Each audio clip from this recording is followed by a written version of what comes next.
monumental upset on their minds. Why not? That's why we play the game. It's Miami taking on Rutgers.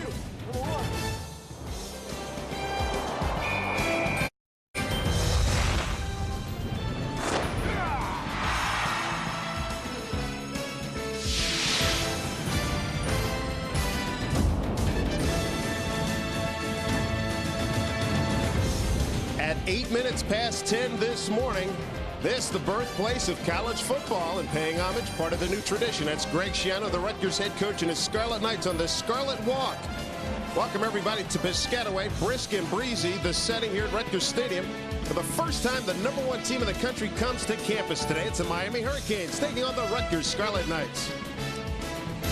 Hi again, everybody. I'm Dave Sims with John Kinjemi. Glad you could join us today. #1 is in town indeed, and they have a dynamic, I mean a dynamic combo that they're going to throw at Rutgers today. Well, Dave, it's very rare that you have two Heisman hopefuls in the same backfield, and for Miami, it all starts at quarterback with Ken Dorsey. He has the best winning percentage ever at quarterback U at a .971 mark, and at 33-1 as a starter. You see him flipping it outside to Andre Johnson, his favorite target to the outside, but watch him maneuver inside the pocket. He'll buy some time for that offensive line. And for his back, Jason Gathers to get in against Florida. And he plays with excitement. That's what you like to see. Another guy that's very exciting in the backfield, Willis McGahee. He comes in with 14 touchdowns and a 6.2-yard average. You see him going in from a couple yards out against Temple, but it's between the tackles where he does damage. And he's very powerful, a perfect blend of speed and power. And he does a terrific job of moving the chains and getting into the end zone for Miami. Offensively, they couldn't be more sound. Defensively, they're not too bad either, but Miami fans might have a quibble. Of late,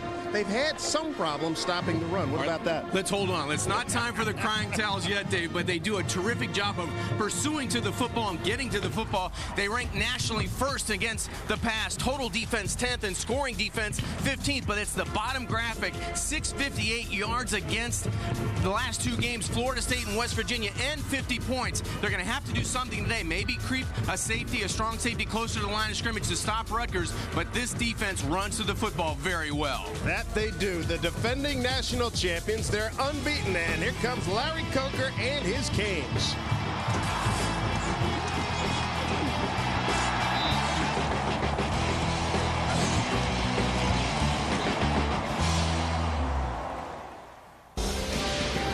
Today's Big East Football Conference game is being brought to you by ConAgra Foods. We set America's table at home and away. Miller High Life, the champagne of beers. Saab, people who test drive a Saab usually buy one. And by Prudential Financial, growing and protecting your wealth. Good nature shot here in Piscataway, New Jersey. One time we were here for a game and a deer ran across the field as we were preparing for a game one morning. You see the clouds here in Piscataway, New Jersey. Miami and Rutgers coming up, and right now let's check in for the first time with our man on the sidelines, Greg Roberts. Good afternoon, Dave. Hello, everyone. Rutgers young head coach Greg Schiano has a big decision to make today. Who will he start at quarterback? Now, that's a simple question, but it has a very complex answer. Does Schiano go with his senior, Ted Trump? Trump has started against Buffalo, Army, Pitt, and West Virginia. He led the Scarlet Knights to their only win, a 44-0 shutout of Army, but he's 1-3 as a starter. Or is now the time to look to the future? Schiano is debating on whether or not to hand the reins to true freshman Ryan Hart, the highly touted youngster out of Coral Springs, Florida. We know Hart wants to play, but making your first collegiate start against #1 Miami is a huge challenge. Schiano told us it will be a game-time decision. So is it Trump or Hart? We're about to find out. Dave? All right, Greg, thank you very much. As we check out the weather, 42 degrees at the moment. There's your humidity. The wind's out of the southwest at 15 miles an hour. Partly cloudy is the forecast. Miami won the toss, and they deferred. And, John, that was one of the things we talked about. Larry Coker going to take the win. And when the temperature is between 40 and 49 degrees, 11-11 all time, that's one thing that Rutgers would love to hang their hat on today. Yeah, if you're going to get Miami, you got to get them when it's cold. And today, I think the biggest part's not the cold, but the wind. You know, Miami will have the wind at their back in this first quarter. There you see Todd Severs, and I would expect this ball to be in the end zone. You can see his touchbacks, 23 for the season. 5 within the 1-yard line, and we are underway. That's 5 yards deep, and they're going to keep it right there, and that's a good sign for Miami. That's Nathan Jones, who's having a fabulous year returning kicks for the Scarlet Knights of Rutgers. Severs out of Kenny, Iowa, 6'3" senior. Interesting, too, about Hart, the quarterback, if he does get a start. His dad went to Florida State, and he was on record down in Miami. The Miami paper saying, hey, I hate Miami. So that'll be not a good thing. Yeah, Hart does get the start. He's a 6'2" freshman, Coral Springs, Florida. And they're going to start 1st and 10 at the 20-yard line. Pilch goes in motion. And they're going to keep it on the ground. And a nice gain to the 24-yard line. And Antrell Roll made the stop on Clarence Pittman. L.J. Smith, the go-to guy, but they need a big game out of Aaron Martin. They're split in. There you see the offensive line. Mike Williamson and Devon Clark making their first starts for Rutgers, and it's a daunting task against Miami. 2nd down at 6, 24-yard line, just underway here at Piscataway. What a debut for the quarterback. Ryan Hart, keep it on the ground again. About a 2-yard gain for Pittman that time. And a lot of folks there. Jonathan Vilma among those, number 51, making the stop for Miami. For the Canes on that front line, Matt Walters having a terrific year. 2 sacks, 24 tackles, and 4 for losses. And that leader of the linebackers, Jonathan Vilme, as you said, out of Coral Gables, 69 total tackles and only 3 tackles for a loss. You would expect more for him in the backfield. And the defensive backs, you already saw Maurice Sykes creeping up on 2nd down. Look for a lot of that between him and Sean Taylor. Our referee today, Dennis Hennigan, will run down the rest of his crew in a moment. First 3rd down of the day. 3rd down at 4 from the 26 for Ryan Hart. He was 0 for 6 last week in his debut against Syracuse. Came in as a reliever. Slant pattern hits that 1st down and more to the 41-yard line. Marcus Faison brought down by Sean Taylor, a gain of 14. And one of the things that Greg Schiano talked about with Faison, he likes the way the young man gets rid of the ball, John. Yeah, he does a terrific job. 5th step, the ball is gone. There's nothing better for a young quarterback than to come into the game, just hit a little check down on 3rd down. It's an easy throw right in front of you. Credit the offensive line, giving him a throwing lane, a clear throwing lane for Faison. He makes his 8th reception of the season. So Rutgers completes its first 3rd down play on a draw this time, and Faison takes it straight ahead, gets positive yardage to about the 45-yard line. Sean Taylor again on the tackle. Well, Ryan Hart, I've seen this young man grow up at Cardinal Gibbons High School down in Fort Lauderdale. His junior and senior seasons, 3,500 yards, over 3,500 yards, and 39 touchdowns. But the best thing that he does, he manages the game. He gets rid of the football, takes a lot of pressure off of that offensive line, Dave. He will get rid of the football, and that's one of the things he'll have to learn today against a very aggressive Miami defense. 2nd down and 6. That's Faison in motion, empty backfield, and just a little bit offsides was number 94 for the Canes. That's William Joseph, the senior out of Miami's Edison High School.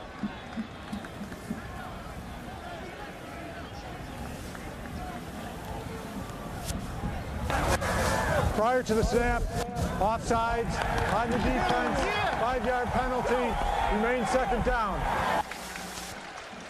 Taking another look, lower half of your screen. There you see 94, William Joseph, trying to get an early jump and time that snap count. And the Miami defense takes a lot of 5-yard penalties, but they do make up for that with a lot of big plays. And he'll be going against Devon Clark. He's just made the move from defensive line to offensive line. There you see the sophomore out of Patterson, New Jersey, but he's more built in to be an offensive lineman. 2nd down and 1. Just shy of the 49. Little bootleg action. Hart got his man. 1st down for Rutgers in Miami territory at the 41-yard line. Nice job by Loomis on that catch. Chris Loomis, the sophomore tight end out of Mapleshade, New Jersey, brought down by Maurice Sykes. Nice play call, just breaking containment. Miami, a lot of pressure in the middle, but a nice throw and catch on the outside. As you said, the backup tight end, Chris Loomis, making the catch. Terrific start for this Rutgers offense. A lot of things working right. Bill Cubitt, the offensive coordinator. And you can see the poise for Hart standing in. Doing a nice job. He's got Martin in the slot to his right. Miami brings a couple of people up on the line in the box. Short drop. Check down. He's got open. Martin's right there. He's got it down the sideline. Aaron Martin to the wall. It'll be first and goal for the Rutgers Scarlet Knights. That's a gain of 40 yards. And how about Hart again looking for his second receiver? Well, he may have been 0-6 last week, but he's right on the mark today is Ryan Hart, the freshman quarterback. Just a perfect throw, and I think it's helping him going against the wind. The other way the balls were sailing in pregame, you can really get excited about the way they're starting the game. You see Ryan look at the sidelines, very calm, very cool, good demeanor for a quarterback starting against the #1 team in the country. That was Aaron Martin's 16th catch, longest of the season. Quick count. Pittman, he's in. Touchdown Rutgers. Rutgers on the board first against #1 Miami. Clarence Pittman with the score, his first of the season. Well, that'll get you excited. That's a terrific opening drive by this Rutgers offense and the quarterback Ryan Hart.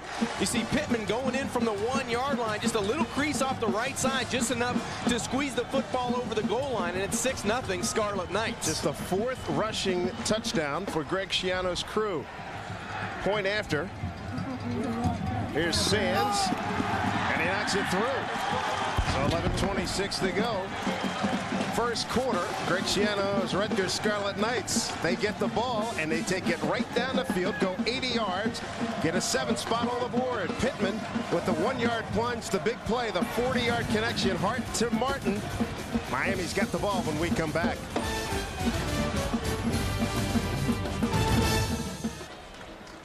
Well, Northwestern High School out of Miami. Their alum, Clarence Pittman, has Rutgers on the board, capping an 80-yard drive, where Hart went 3 for 3 for 64 yards. The big hook up a 40-yarder to Aaron Martin. And Rutgers, the last 3 games versus Miami, look at that. They've already done much better than they have in the last 3 games. And Larry Coker on a deficit early on. Well, how impressive is that, just to take the opening kickoff and stick it really right down Miami's throat? And defensively, Miami's been reeling in the last 2 football games. They've allowed 50 points in the last 2 games to Florida State and West Virginia, and basically they've done it with the running game. But that was a great mix of run and pass and break and contain by the young Ryan Hart. So look for Rutgers to feed off of that. They started against Tennessee with an opening kickoff of 100 yards on the way back. So this is not unusual territory in the last couple of weeks for Rutgers. Here's Michael Cortese out of Jackson, New Jersey. He's kicking up to Jason Geathers, #3, and Jared Payton, son of the late Pro Football Hall of Famer, and until last Sunday, the all-time leading rusher in NFL history, Walter Payton. We talked about the brisk and breezy conditions here. They're going to have to hold the ball. It's already blown off the tee a couple of times. Yeah, look for Miami to get great field position. There you see the average of 18.5 for Jason Geathers. Look for Miami to get great field position because Rutgers kicking into a very stiff wind. And you can see that Payton and Geathers, they are way up the field, closer to the 15-yard line. Cortese got into this one pretty good, but it comes down at the 6 for Payton. Payton looking for room and finds a penalty flag coming in as a return. Gets across the 25 to the 26-yard line. Ball came loose, but there were 2 flags thrown on that play.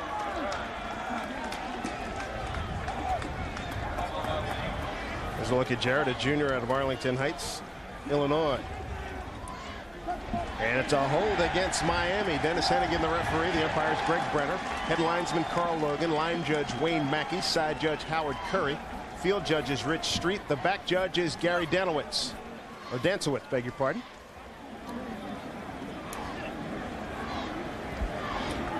There are 2 penalties on the play. Holding on Miami is declined. Illegal block below the waist on Miami will be accepted. Penalty is half the distance to the goal. First down. Illegal block below the waist. That is the penalty that's accepted. How about Ken Dorsey? Only 33-1 as a starter. That's it. What'd he do that game? Wow. Just incredible numbers for a terrific quarterback.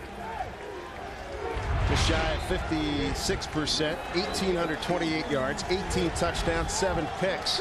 Miami starting at its own 11. Beards in motion. And McGahee looking for room. Dances and dodges for a couple, brought down by Brian Bender. Kellen Winslow Jr., number 81, right in the middle. Dynamic tight end, leading receiver on this ball club with 26 catches. Yeah, I think this next crew, this offensive line is going to have a big day, and it all starts with Ken Dorsey's roommate, Brett Romberg, out of Canada, out of Windsor, Ontario, in the middle. Rutgers leading 7-0. They went 80 yards on the first possession of the game. 7 plays, 334. Pittman, a 1-yard run. Here's Dorsey's first throw. Got a man down there. It's first down yardage for Beard across the 21 to about the 23-yard line. That'll pick up a first down. Nathan Jones with the tackle for the Scarlet Knights of Rutgers. Rutgers going to need a big game out of Raheem Moore and Will Burnett. A couple of New Jersey guys. In the linebacker. Yeah, and in the linebacker spot, Gary Brackett, 80 total tackles, 11 tackles for loss for minus 45 yards. And on the corner, Nathan Jones out of Scotch Plains, New Jersey, has 2 100-yard kickoff returns and doesn't play that bad on the corner. He has 1 interception. Inches away from a first down after that catch by Beard. Beard with his 19th catch of the season. See the distance, about the length of the football.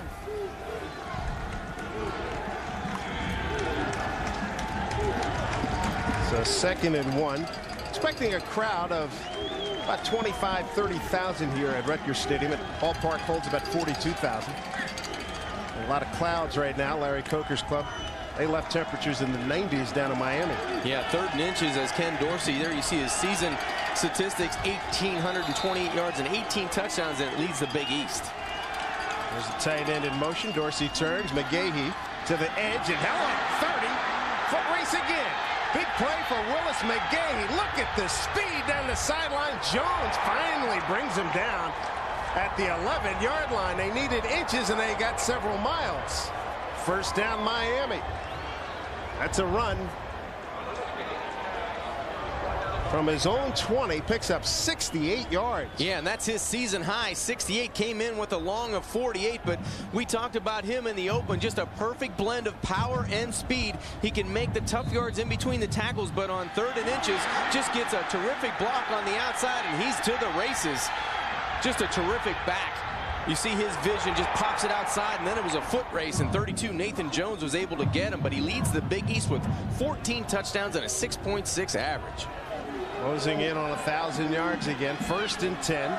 12-yard line. Dorsey pumps, throws in the end zone. Got a man down there, an overthrow as he tried to hook up with Andre Johnson, the junior from Miami Senior High School. And it looks like number 91, Ryan Neal, the defensive end for Rutgers, still down on the play. Ryan Neal, son of Bill Neal, played defensive tackle for the Giants, football Giants, from 1981 to 1983. Yeah, and a graduate of the University of Pittsburgh, was a big guy in that defensive front when they had all their success in the late 70s. Greg Schiano's club holding on to a lead right now, but certainly being challenged big time by the #1 team in the country. 68-yard run by Willis McGahee. See if we can take another look, Dave. Top right of your screen, number 91 coming down to try to get to Ken Dorsey. Just a chop block there by the tailback, it looked like. Willis McGahee down around the knees, and that's exactly what happened to pursuing Ryan Neal. Rutgers coming off a 45-14 loss at Syracuse last week. They gave up 21 points in the 4th quarter. Brandon Hall had a 90-yard return of a missed field goal that was blocked by Nathan Jones. That gave him a 7-0 lead. Then Nathan Jones, he accounted for the other score, 100-yard kickoff return. Meanwhile, Ken Dorsey put that over a good-looking fall scene here at Piscataway. He's got a chance to move up one more notch. Yeah, in every category. He's close in just about every category. And it's been the last couple of weeks he's really come on. He's been a little bit of a roller coaster ride for him. But last week he threw for a career high 422 yards to lead Miami in that win at West Virginia. So they get Neal off the field. Dave, I think Barnaby gets a chance to play now. It's a great spot to look for your tight end. Kellen Winslow, one of the best. They give it to McGahee. And he's tackled inside by Gary Brackett, the middle linebacker. 2nd in the conference coming into today's game in tackles behind Clifton Smith, the middle linebacker at Syracuse. And he's a big young man, 6'4", 280, the senior. 5 tackles for a loss coming into this game, and that's really going to have to do their damage. This defensive front is really going to have to bow their backs right now on 3rd and long and keep Miami out of the end zone. Miami's coming off a 40-23 win at West Virginia. Win number 499 all time, and this is what Miami's done in the red zone. Very, very productive. Dorsey looking, steps, throws, a little bit too low as he tried to get it to Johnson. Coverage in there by Nathan Jones.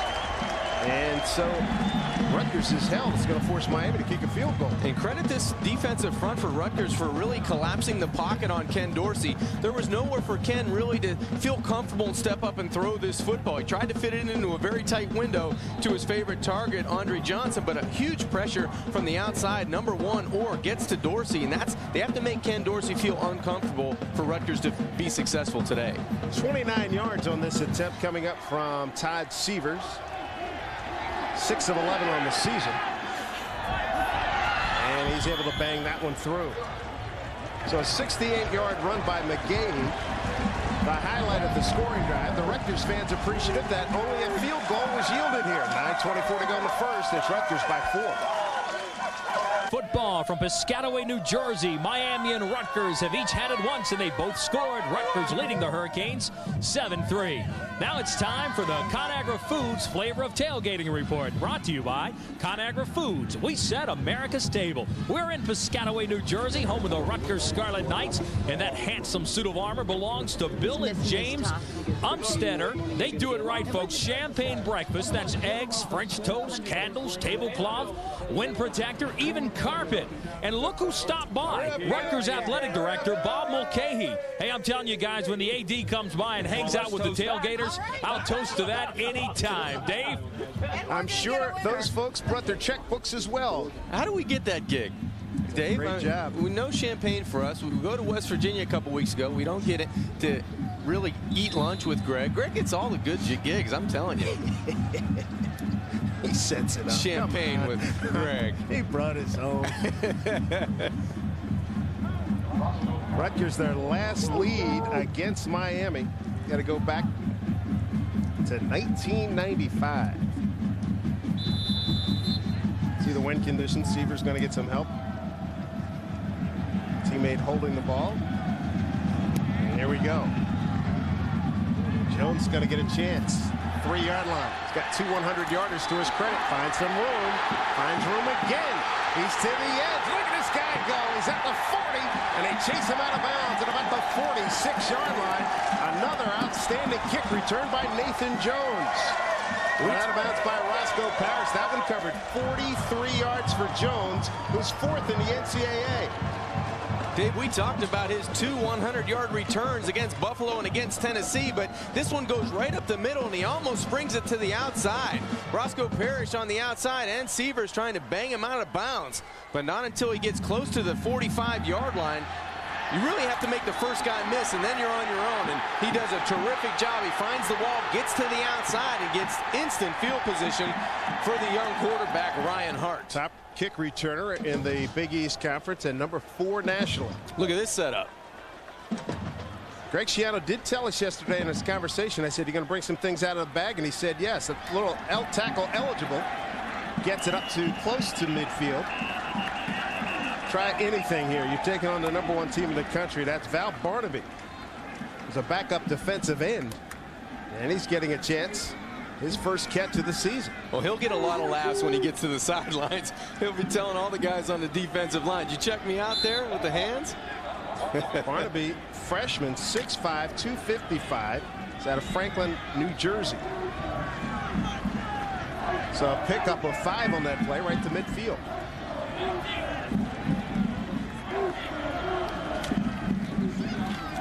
Big hole for Pittman. Pittman, who has the only touchdown of the game. He was initially hit. Secondary hit was by Jerome McDougal. One of the DBs, Maurice Sykes, got him. It was the first contact. Yeah, you called him. Maurice Sykes did an excellent job along with McDougal getting up and trying to stop Rutgers right at midfield. They do cross to the Miami 48-yard line, but this Miami defense reeling right now in the second series. They're down 7-3, and Sykes and company need to make a big play on 3rd down here. Hart 4 for 4. 69 yards to this point. There's Rutgers last in the Big East in third down conversion. Here's Hart. Room for Pittman. Matt Walters really blew that play up, number 91. Pittman thought he had a lot more average, but yards on that carry, but Walters had terrific penetration. Yeah, and call it DJ Williams. Glad you could join us for Big East football. #1 Miami. First time a #1 team has been on campus here at Rutgers, taking on the Scarlet Knights here in Piscataway, New Jersey. And that's going to set up a 4th and 1, so Greg Schiano is going to have to punt. Dave Sims, John Kangemi, and Greg Roberts. Ball's at the 46-yard line of Miami. Here's Mike Barr. 3rd in the Big East in punting, 53rd nationally. Average of 40.5 yards. Does a directional kick. Let's see what they'll give him credit to. He gets another one inside the 20, so that's a job well done. And that's his 18th kick inside the 20-yard line for Mike Barr, the senior out of Lynchburg, Virginia. That's a 35-yard effort. 7:04 to go in the first. 7-3 Rutgers. Year-old Greg Schiano out of Wyckoff, New Jersey, former defensive coordinator at Miami. In his second year here at Rutgers, it's been a tough go. 3-16 is his record. The ball club is 1-7 overall this year, 0-4 in the Big East. Had he stayed at Miami a little longer before jumping on his Miami job, he might have gotten the head coaching job at Miami and not Larry Coker. Yeah, probably. He probably missed that window by about 3 weeks. Butch Davis, of course, leaving to go to the Cleveland Browns. Second time Miami's had the ball. They started the first drive at the 11, this one at the 12. Quick count. McGahee, big running room again, right side. Penalty flag coming in late as he got it up to about the 19-yard line. Brian Bender made the tackle. McGahee's got some burst. Gonna back him up. A hold against Miami. Right now, let's check in with Greg Roberts. Dave, I wanted to bring you up to date on the status of Ryan Neal, the sophomore defensive tackle for Rutgers. The Rutgers medical staff is telling me that he has injured his right knee. They put a brace on that knee to immobilize it, and they are icing it down. Looks like he's done for here in the first half. They say they will reevaluate at halftime. Dave? All right, Greg, thank you. So that means a lot of work for Dr. Bob Monaco and David McCune, the team trainer. We'll work on Mr. Neal there. Right now, Rutgers defensively in fabulous defensive field position. 1st and 15 for Miami, back at the 7 after the hold. Miami may try a little play action with a quick strike here.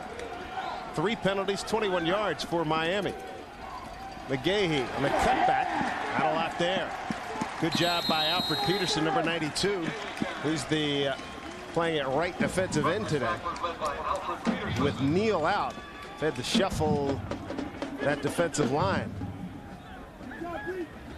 You know, Miami does a good job of recruiting within the state of Florida, but Rutgers is trying to recruit the state of New Jersey and the state of Florida, and they do a good job, and that's one of the guys right there, Alfred Peterson out of Miami, Florida, Carroll City High School.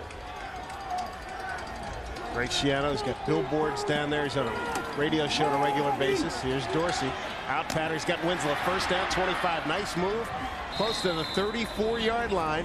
First catch of the day by Kellen Winslow Jr., brought down by Brian Bender. How about Winslow? Top receiver, almost 13 a catch, 4 touchdowns, and he's a game breaker, 24-yarder right there. What a terrific double move by Kellen Winslow. Just a double move on the out and a nice pitch and catch to the outside. Not many tight ends can line up at the wide receiver position and run the route like a wide receiver. Kellen Winslow can do that. He was converted from high school from a wide out to tight end, and how scary is this? Jeremy Shockey should still be in Miami starting at tight end. How about that? And they would have used them both too. Rutgers brings a blitz. Dorsey flushed. Penalty flag on the play. Dorsey got a man downfield. It Sands at the 30. Down the sideline and brought down at the 11-yard line. Ethnic Sands, the senior out of Miami. Brought down by Brandon Hall. How about Dorsey on the move, running for his life, a 56-yard hookup. And it's coming back, Dave. That might have been one of the best throws on the run I've ever seen by a college quarterback. What a terrific throw. Full speed by Ken Dorsey, and hits number 7, Ethnic Sands, dead in stride, but it's all coming back. That's not a part of the game that's high up on the charts and part of the repertoire of Dorsey. Illegal motion on the offense. 5-yard penalty. Motion brings that first down.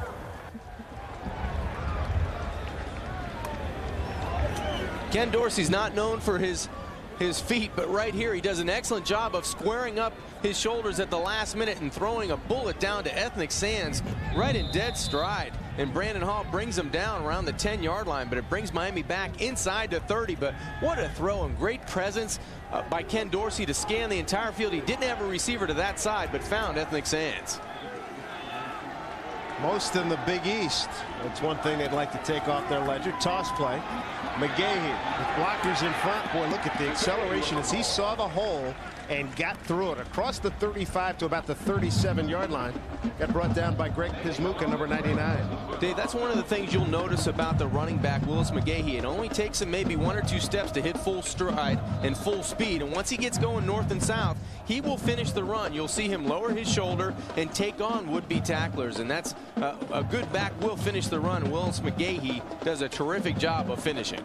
7 yards on that pickup, 5 carries, 81 yards to this point. Dorsey drops it, got to get on it, and he does. Back at the 25-yard line, they lose 11 on that botch play, so that'll bring up a 3rd and 19.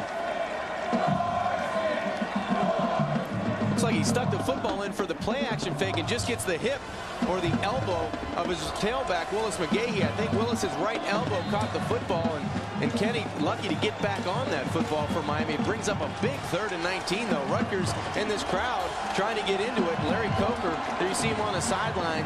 Miami 3rd down conversions for the season. That leads the Big East at 47.3%. As we showed you earlier, Rutgers is last on their side of the ball with 3rd down. Loss of 11 on that play. From the 25, Dorsey got time, throws over the middle, got it in there, but it's short of a 1st down. He got it to Kevin Beard, the junior from Plantation, Florida. He's going to be a good 2 yards short. Picks up 17 on that play. And here comes the punt team again, and the Rutgers fans roared their approval. 4th down and 2 at the 42. Well, good stand by the Rutgers defense, but a good sign from Miami.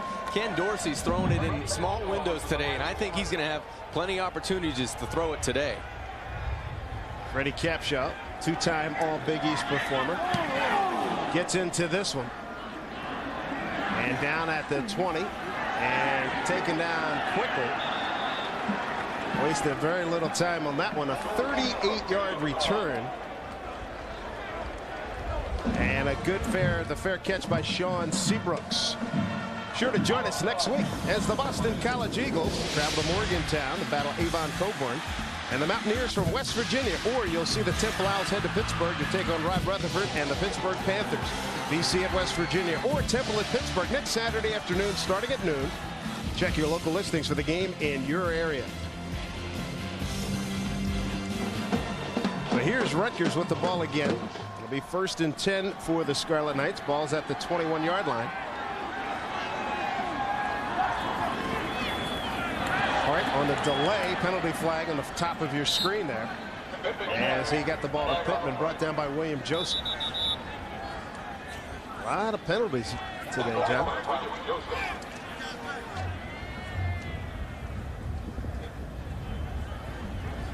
Yeah, and that time it was Rutgers jumping the gun a little bit on 1st down. Rick Shannon trying to find out who's it on. Yeah, give me a name or a number. The penalty is declined. 2nd down. So no surprise after 2-yard loss, 2nd down and 12. John, what's your thought? You played at both levels. Should they announce at the college level, you know, who it is as they do in the pros? Probably. I think it wouldn't hurt anybody. I mean, right now you've got kids that are exposed to just about everything. I don't think it's going to hurt their feelings much. A cluster at the bottom of your screen here for Rutgers. Art's going to throw it. They flush him, throws it underneath. Almost picked off by Vilma. Does it? If he makes the catch, he's gone. L.J. Smith, the intended receiver. Vilma, Big East All-Academic team. Last season, a junior out of Coral Gables.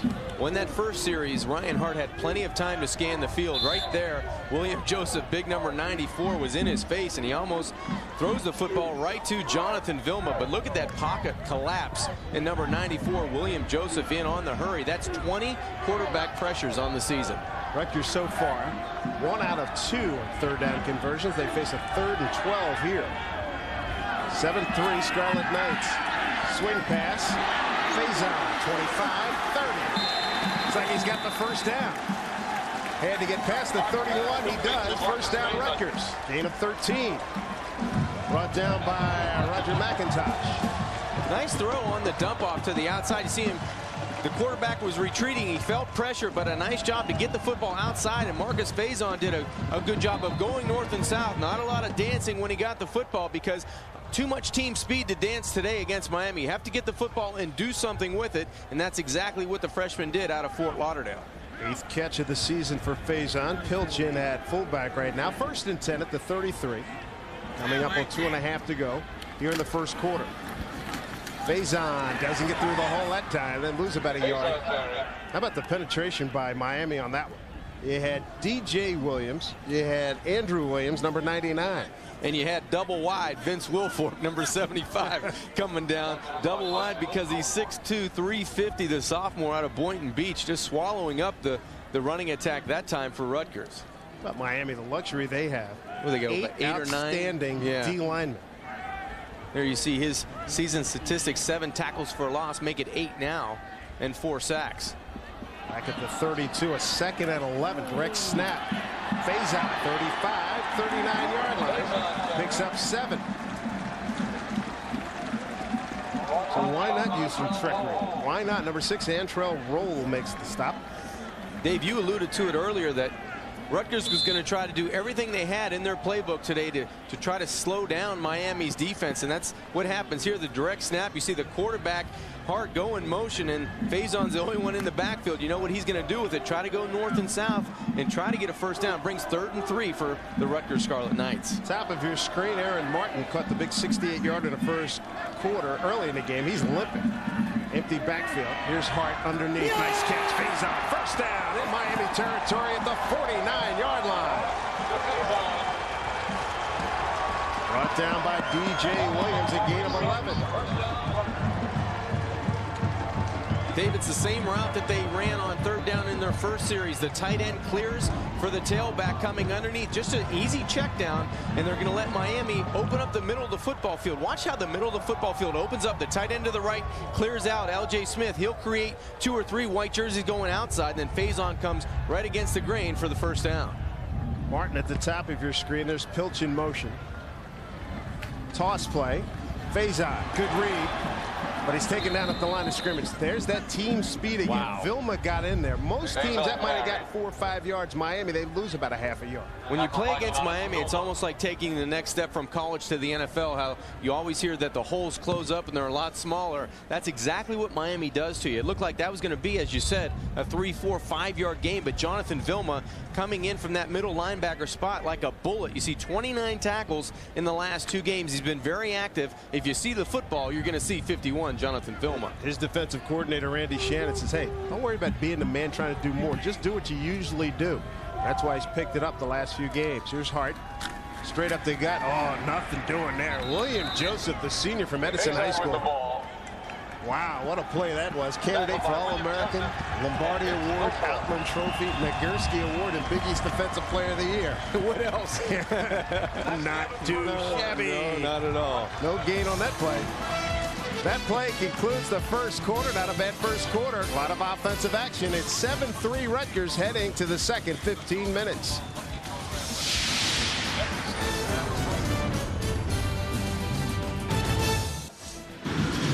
Good look at College Avenue, part of Rutgers College, part of the Rutgers University, the State University of New Jersey. Welcome back, everybody. Start of the second quarter here at Rutgers Stadium. Scarlet Knights leading number 1 Miami 7-3.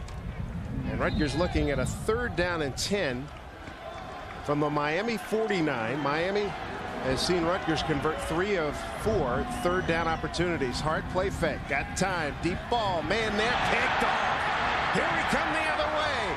Miami down the near sideline. And that's to the 30. Sean Taylor made the great read and brought it all the way back 48 yards. As you said, Sean Taylor coming from the backside of the defense. the quarterback, the young quarterback, Ryan Hart, never saw him trying to get to his tight end down the middle of the field, L.J. Smith, and you never see the backside corner or the backside safety comes right in. If he doesn't catch it, Maurice Sykes might get it. But Sean Taylor, with his second interception of the season, goes down the Rutgers sideline, close to the 20-yard line at the 21, and Miami instant field position for Ken Dorsey. Taylor, the number 3 tackler on this ball club, at 10 tackles last week at West Virginia. Going for the gusto outside. McGahee picks up a blocker, fights his way to about the 10-yard line. Nice job by the fullback to come back. Quadrine Hill throw a block. William Burnett with the tackle. Yeah, no stranger to big plays on the passing game. It looks like Willis McGahee may be limping going out for Miami, but a huge play for that Miami defense, and they get to Hart early in the first play of the second quarter and give Miami scoring position now, knocking on the door at the 10-yard line. Pretty good play to get it going here. Jason Geathers is the deep back now. Tight end goes in motion. That's Winston. Geathers, he got hit in the backfield. Good play by Brian Bender, the senior from Shenandoah, Pennsylvania. There's a look at Brian. 26th in Big East tackles this year, 53 on the season, now 54. Yeah, you talk about Gary Brackett a lot, but Brian Bender coming from that strong side linebacker position, making the running attack from Jason Gathers feel a little bit more uncomfortable. I'd look for Ken Dorsey right now to put the football up. You see the season stats for Bender, 53 tackles, as you said, now 54 and 5 for a loss. Hill and Geathers, deep backs. Geathers gets the call. I tell you what, slow developing play. Rutgers all over it. Penalty flag coming in late. McGahee's on the bench. And that's why Geathers is in there. Geathers, a junior from Delray Beach, Florida, with the Spanish River. Check that, from Delray Beach High School, Spanish River, New Jersey. In Florida, rather, beg your pardon. As Hennigan shows us, a penalty against Rutgers. Okay, they're calling a face mask, Dave, against this Rutgers defense. Face mask on the defense. Penalty is half the distance to the goal from the line of scrimmage. Repeat, second down. Let's check out the Ameritrade out-of-town scores. And the Mountaineers just down the road in Philadelphia lead by 3 touchdowns against Temple. Iowa, good-looking club in the Big Ten, taking on 6-3 Wisconsin. No score in the second quarter. Ball's at the 5, second and goal at the 5. Dorsey making a play change. He's got Andre Johnson split wide to the left. Toss play. Geathers. Boy, that was met beautifully. Bender strung it out. And then number 23, Sean Seabrooks, finished it off. Good defensive stand there by Rutgers. Terrific job by Seabrooks finishing it off. And as you said, a good play up front. Bender set the table, and Sean Seabrooks came to dinner and ate everything. Number 23, the free safety, the senior out of Patterson, New Jersey. 3.5 tackles for a loss for -8 yards on the season. A 3rd and 6 for this defense. Can they make the stand and keep Miami out for the second time? Rutgers fans coming to life again. 3rd down and 5. Just underway second quarter. 7-3 Rutgers. Pittman 1-yard run. A Sievers 29-yard field goal to scoring. Here's Dorsey. Pump fake. Throws. End zone. Knocked down. It was knocked down by Gary Brackett, number 41. No flags. It's going to bring on the field goal team again. Yeah, and Ken Dorsey wanted his receiver to come flat in front of number 41, Gary Bender. He's counting on him to come flat. You see number 9 drifting up the field, Kevin Beard. That's what Ken Dorsey was mad about, going off the field. If you're a wideout, you can't leave your quarterback hanging out there. 23-yard attempt, Sievers. And he knocks it through. 12:27 to go. And Rutgers still leading number 1 Miami at 7-6. With a field goal by Sievers, his 2nd today, 8th on the season. Big defensive play right there by Rutgers. Scarlet Knights lead by 1. Rutgers by 1 over Miami. Miami has 2 field goals on the board, but They have Rutgers defensively has done some nice things. Yeah, Brian Bender, 42, the first guy in the backfield, and then Sean Seabrooks comes up and delivers the knockout punch to number 3, Jason Gathers, and then a huge breakup in the middle, 41 on third down. Gary Brackett comes in and breaks it up for the defense. Miami's been inside the 10 twice now, and this defense for Rutgers has held them to 6 points. So a terrific job by the Rutgers defensive unit starting this football game. They've done a very, very good job. And they don't rank very high, Dave, in a lot of statistics. 77th in total defense this year, 384 yards they've given up. Jones about a yard deep. Fake the reverse. He's in no man's land now. And that little second and a half indecision cost them at least 10 yards. Yeah, this is one team you cannot stop and start against is Miami with team speed. They will get you. And Nathan Jones is very good at returning kicks, but you cannot stop and then start again. Miami just too fast for that. So this is clearly the worst field position for Rutgers today. They started out with the ball at the 20, their own 45. They got it at the 21, but this time the 13-yard line. Good matchup coming up here with the bottom of your screen, Aaron Martin. Bottom of your screen going against Alfonso Marshall, a sophomore from Clewiston, Florida.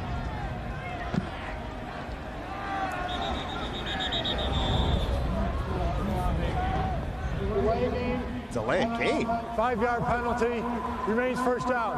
How did that happen? I don't know if they ever reset the clock, but there couldn't have been 25 seconds to go by. Wow. That's a bad call. Well, I'd like to see an explanation on that one. So a delay of game. It's already at 12 seconds now. I think they botched the first call. Something's wrong here. That's what happened to Rutgers on first down. Very interesting. All right, 1st and 15 at the 8. 7-6. Rutgers in the lead on number 1 Miami. Straight up the gut to about the 10-yard line, about a 2-yard pickup for Clarence Pittman. Roger McIntosh as the Mountaineers tack on another 3. 24-0 as we check out the Ameritrade out-of-town scores. Iowa with the 3 spot, number 10 this week. The Iowa Hawkeyes and Michigan pouring it on Michigan State. That's at Ann Arbor. Second down at 13, balls at the 10.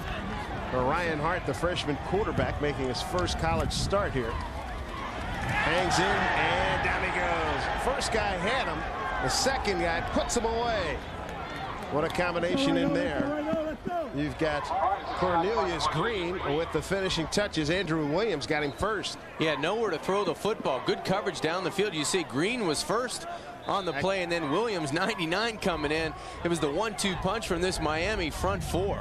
Just relentless. Number 69, Howard Blackwood, had no chance to get back in position to block anybody. Too much speed up front by Green initially, and then the cleanup job by Williams, number 99. First sack of the day. Loss of 3. 3rd down at 16. Ball at the Sept. Look out. They're going to fall on it for safety to kick it out of bounds for the safety. Bad snap. Good job by Pittman to get it out of there. And Miami takes the lead at 8-7. Well, a bad snap initially, but an alert play by Pittman, number 2. Just a low snap by 52, Pismuka, the center, and then watch the tailback alertly picking it up and throwing it out of bounds, because if he gets stripped by the football, Miami falls on it, it's a touchdown. He doesn't take that chance. Clarence Pittman just throws it out of the end zone. And you see the offensive line and coach in the center getting together and talking about that last snap. You can't put it together if you don't get the center quarterback exchange, and in a shotgun, Pismuka has to be accurate. No doubt about it. Let's check in with Greg Roberts. Guys, I've been watching Rutgers center Marty Pismuka very closely. He is snapping with his left hand. That's not his normal snap hand. Against Tennessee, he broke bones in his right wrist. Did it sideline him? No, of course not. He had it operated on. They said pins in it. He decided he'd go ahead and learn how to snap with his left hand. It's colder. He's been doing a great job. You saw a direct snap earlier in the ball game. No botched exchanges between the young quarterback and the center, but right there, apparently, perhaps for the first time, snapping with that left hand has cost them.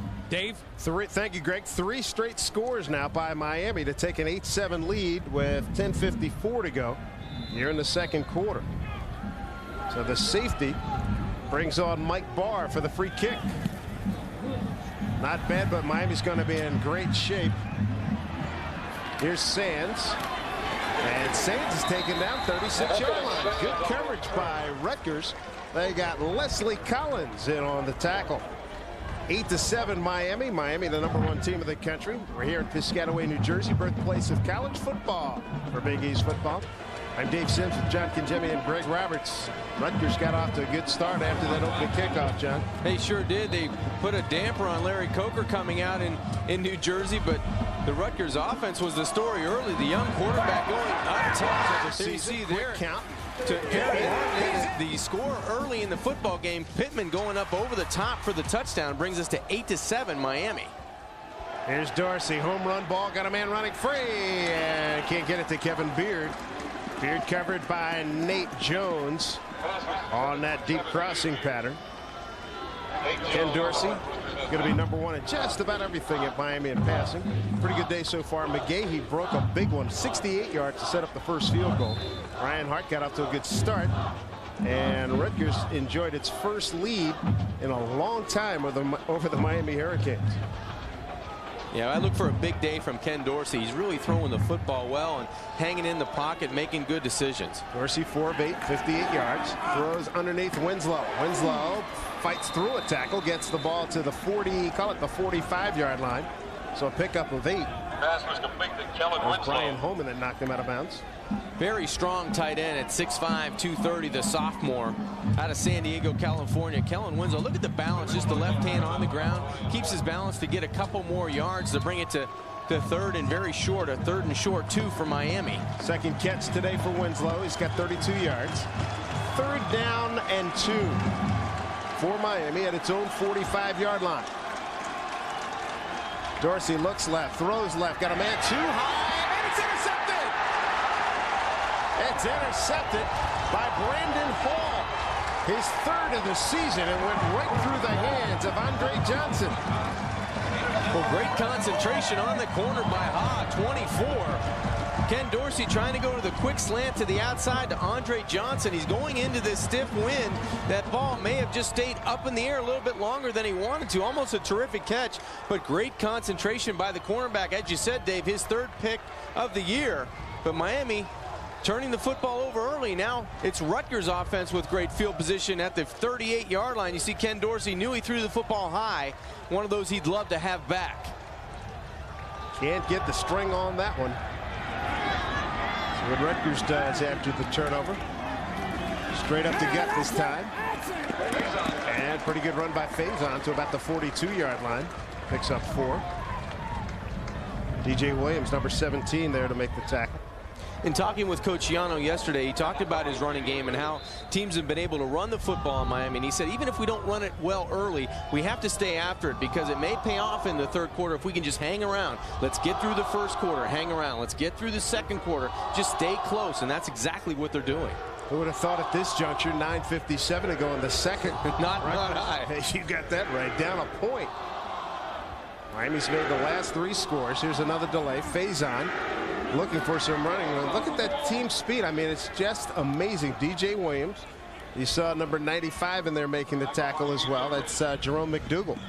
And Dave, it's just not one guy. When you're writing down the stats for Miami's defense, you can't say, well, Jamal Green's the guy, or William Joseph, or Andre Williams, or Vince Woolfolk. It's just about everybody. And once they get knocked down, like DJ Williams there, 17, he's right back on for a half a tackle, and he's right next to the football carrier, as McDougal is, and Jonathan Vilma. They all run very, very well. 3rd and 5 at the 43. Rutgers 3 for 6 on 3rd downs today. Hart, short drive, unloads. Oh, it got knocked down by Vilma as they were trying to get it to the tight end.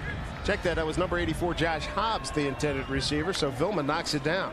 Vilma staying at home, watching the quarterback's eyes, number 51 in the middle of the screen. You see him taking a look around. He's about ready to go outside and just had enough athletic ability to bring that left hand up and outside to get the pass for the would-be wide receiver coming across the middle. Looked like Tucker may have been the intended receiver. And you see Mike Barr, his first punt, going 35 yards. It's a boom one here, so Rutgers can't pay off the interception. Short punt. Coverage outran the punt. Out of bounds at the 22-yard line. So a good starting spot here. 35 yards again for Mike Barr on that punt. Big East football just under 9 to play. A 1-point Miami lead. It correctly 8-7. Miami #1 over Rutgers. In time now for a look at the Army of One, brought to you by the United States Army as we flash back to the '91 Hurricane Club. Coached by Dennis Erickson, knocked off Nebraska in the Orange Bowl, and Gino Torretta. It was his Heisman Trophy year. Just over 3,000 yards on that season. Yeah, what a team that was. And this team, you talk about dynasties at Miami from last year to this year. They lose so many players to graduation and early graduation and defection to the NFL. This team has a chance to string national championships back to back.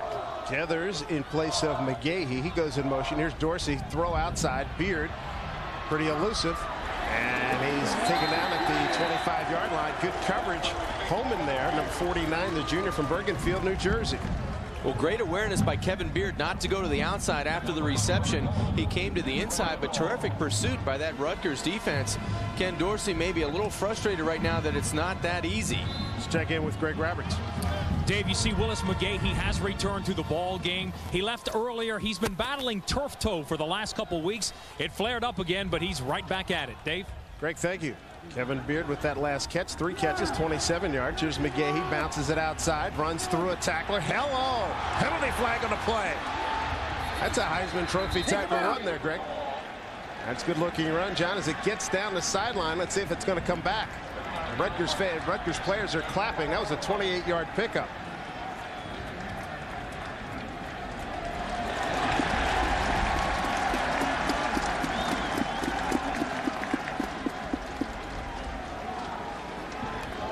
Well, Dave, if Willis McGahee's hurting, he didn't show it on that play. Sure didn't. Holding on the offense. 10-yard penalty from the spot of the foul. Repeat second down.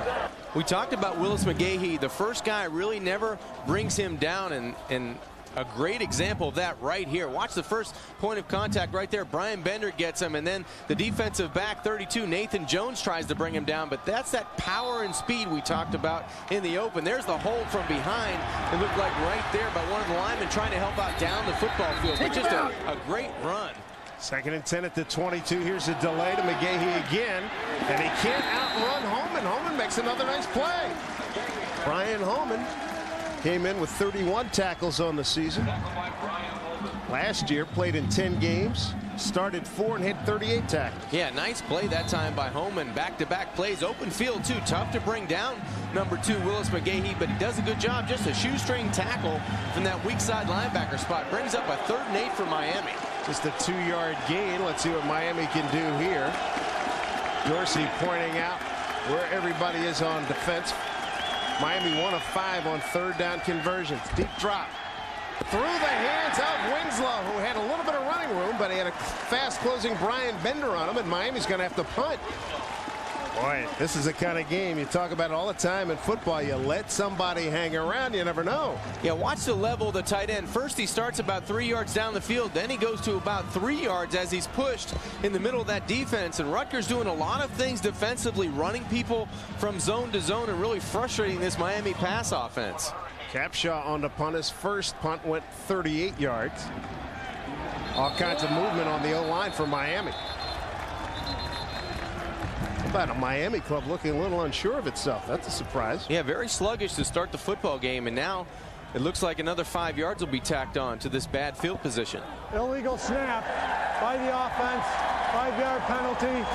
Remains 4th down. Rutgers fans got to be saying, whatever you're doing, fellas, keep it going. Trailing only 8-7. A lot of penalties mounting for Larry Coker's ball club.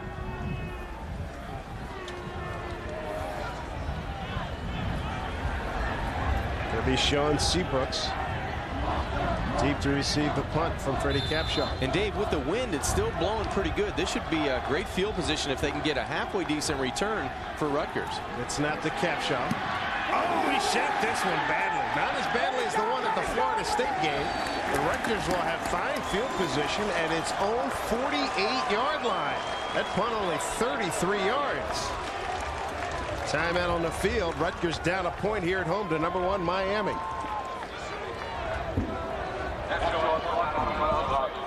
Seven. Miami over Rutgers. Rutgers got on the board first. A Pittman 1-yard drive, capping an 80-yard run.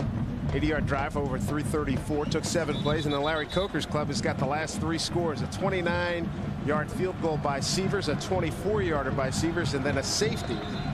There was a bad snap, and Pittman threw it out of bounds. Saved his club 5 points. Rutgers taking over after 33-yard punt by Capshaw. At its own 48. Throwback. Oh, it got broken up. Oh, they throw it back to one of the ineligible receiver. That's a good-looking play, but there's a penalty flag on that one. It goes to, that's Tron Carswell. So they are emptying the bag of trick plays, a 14-yarder. And Greg Schiano arguing a big point on the sidelines for Rutgers. Throwback to a tackle eligible. Well, the would-be receiver came from the end of the line of scrimmage. Carswell. No flag. That's exactly right. How about that? Carswell. I think they were going to try to call illegal lineman downfield. Actually, it was a lateral. The way it ended up, this is a throwback to number 51. He lined up at the last eligible receiver spot on the offensive line, and a nice catch by the big man. He's 6'5", 300 pounds. The senior holding on to it going out of bounds is Tron. Good job. Hey, Tron got a little wiggle there, too. Gave a little dip to Carswell. I didn't want to say it. No, you got to give him his props on that one. You do. That was a big shake on the side. Nothing little about that. Boy, oh boy. 1st and 10 at the 38. L.J. Smith in motion. The delay. There's something there. Oh, man, that got closed up. There's a penalty flag coming in. Faison looked like he was going to just bust right through. Jamal Green shut it down quickly. Picked up 2 yards. It looked like he was going to get 20. The penalty flag's going to back Rutgers up.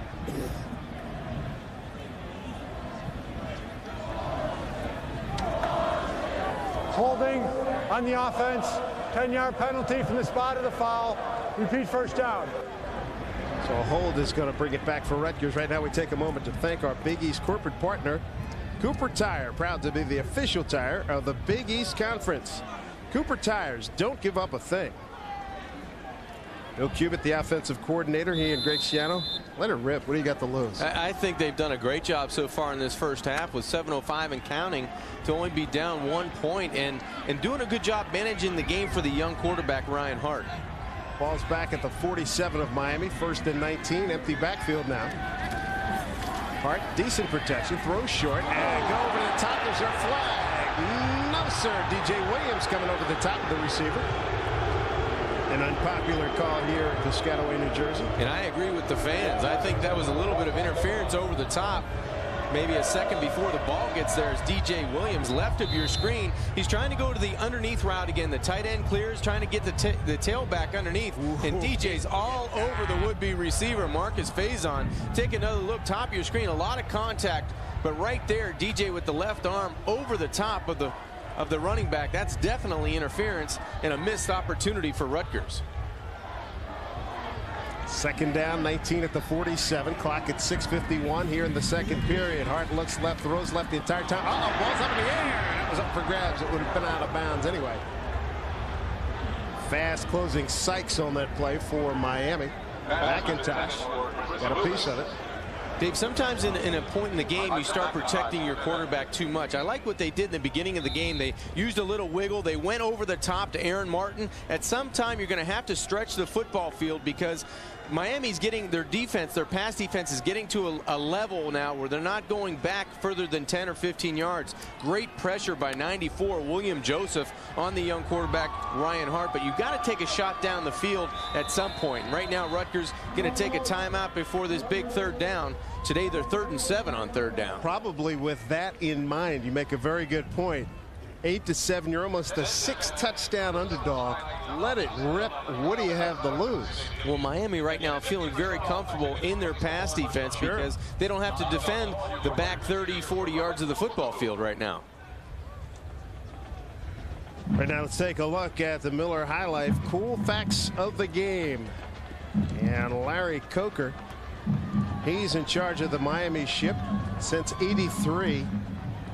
It has been a fabulous program. 5 national titles, a couple of Heisman winners, 34 All-Americans, and a whole bunch of folks in the NFL. Yeah, that's for sure.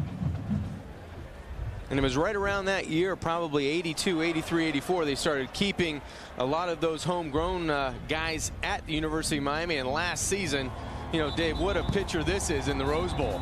Dominating performance by Miami. Back in January 3rd earlier this year, Ken Dorsey was in charge, almost 94,000. Andre Johnson shakes free. That's a no-brainer there. He had 2 TD catches. He had 7 catches for $1.99. Miami had a 34-zip lead at the half. Then they get this interception as part of just a rout over Nebraska. Here's Hart to throw. And Faison can't pull it in. Boy, he had some defenders closing on him in a heartbeat. Roll was there along with Vilma. So I'm surprised they didn't take a shot downfield. 3rd and 19 to try a swing pass. Yeah, that time, as you said, Roll and Vilma in perfect position. It was probably better off that the pass was incomplete. You could bring your punting unit in, but I agree with you. Maybe right there, just throw it deep, and even if you get a pick, it's as good as a punt. And you've got the wind at your back. You've got to take some shots. Barr with a couple of 35-yard punts to his credit today. A trick play here. Low snap. Well, he did a good job. Got a nice punt. He directs it out of bounds. Let's see where they give him credit to. It's going to be definitely inside the 20. Not a bad job at the 15-yard line, given it was a 2-hopper. Mike must have a little shortstop in him. Did a good job. A 32-yard punt. Mike Barr with a bad snap gets his job done. He looks a little concerned, but he did a pretty good job. Ball's at the 15-yard line when we come back. 6:35 to go in the second. Rutgers trailing Miami by a point. It's true, folks. 8-7, number 1 Miami leading here at Rutgers. 6:35 to go here in the second quarter. And Ryan Hart, welcome to your first collegiate start, young fella. No one said it was going to be easy for the young quarterback. William Joseph and Cornelius Green and the rest of that defensive front for Miami has made it difficult on the young quarterback. But to his credit, he did a great job coming out of that first series. And there you see both quarterbacks, the Hart on the left and Ted Trump on the right, the senior. He looks like Ted Trump may be coming into the game, and Coach Schiano said yesterday when we were talking with him, Dave, he was going to use both quarterbacks, and it might be time to bring the veteran in right now. 1st and 10 from the 15. McGahee powers it up to about the 21, picks up 6. So check out the Ameritrade out-of-town scores. Other action in the Big East Conference. Wow. Down the road, the Mountaineers making, boy, I tell you what, they're doing some damage here. They're 2-1 in the Big East Conference. Wisconsin has come back to tie Iowa at 3 apiece. Michigan still handling State right now. 2nd down and 4. 21-yard line. McGahee 7 carries, 88 yards. Dorsey looked for 2 or 3 people. Now he just throws it away. He was looking to his left, and he wasn't outside the tackle box. And Dennis Hennigan, the referee, flags him. Also, there was nobody, the intended receivers. Everybody had run long on the near side. Let's see. Well, they're going to argue the point that 87, Eric Winston was down there. Intentional grounding. Going to back him up. Winston was about the 40-yard line. That ball went out of bounds at about the 20. Yeah, the problem was the backup tight end kept going down the football field, running away from the pass. Intentional grounding on the offense. Penalty is lost and down at the spot of the pass. 3rd down. So 3rd down. Can't really see Winston, but he would have been extreme right to on your screen. Yeah, it looked like 19 down at the 6. Miami was trying to set up that screen pass, and Willis McGahee fell down with a lot of traffic. And in this situation against Boston College and Florida State, they ran the screen play to the short side of the field for big plays, did Miami. If you're Rutgers, you'd love a pick right now. Quick drop by Dorsey. Hangs, fires over the middle. There's one broken up. Winslow had his hands on it, broken up at the 27-yard line. Nice job by Jason Grant, number 27. And Rutgers has forced a punt. Well, 4 red jerseys in the middle of the field for Rutgers, and now the crowd getting back into the football game. Dorsey in his end zone, trying to fit it into a very small window, and actually almost came away with the catch, did Kellen Winslow, but a good break on the ball. Also, Jarvis Johnson, the strong safety back there for Rutgers. Capshaw 9 yards deep, takes his time, gets it high, short, out of bounds, 32-yard line. How about Rutgers? They're going to have wonderful field position at the 30-yard line. As Capshaw's gotten off 2 terrible punts his last 2 efforts. That one a 24-yarder, the one before that for 33. You called it, Dave. Capshaw, and against a very stiff wind that's been picking up. Great pressure on the special teams for Rutgers right up the middle. Looked like it would be blocked, but Capshaw did get it off. Looked like 33 coming right up the middle. Jason Nugent on the special teams. There's a classic case of the wind going against the punting team as well. You can see that big flag blowing around. Other scores, Iowa 10-3 in the Big Ten. But right now, this could be a big development here. 5:41 to go.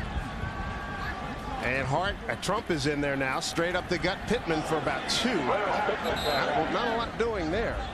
Those holes close so fast. It's incredible. Not to be believed. You're right. And for Rutgers right now, they're doing exactly what they wanted to do. You see Ted Trump coming into the football game, the senior, but Greg Schiano said to us yesterday, we want to get through the first quarter, hang around, be close. Second quarter, now you see 5:17 left to go. We just want to hang around. They're going to do more than hang around if they can punch something in and get on the scoreboard right here. Sean Tucker.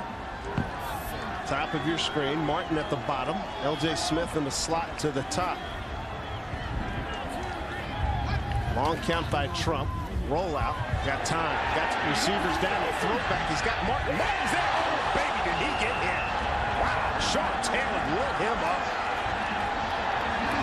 Aaron gets up, but Sean Taylor had a free one, and boy, did he punch that toe ticket. He sure did. Sean Taylor comes from the backside. It looks like Trump needs to get rid of this football. He needs to make a decision, because the longer he hangs on to it, the more speed, team speed, Miami can close that gap. He looks open, does his wide receiver down the field, Martin, but he's running right into coverage, and that coverage in the presence of number 26, Sean Taylor. That's 9 breakups on the season for 26, the sophomore out of Miami. Had to go with an interception already today for Taylor, which was a big one. Went for 49 yards. 3rd down play. Trump throws. Nice catch. 21-yard line. 2 yards shy, though, for 1st down. That catch by Sean Tucker.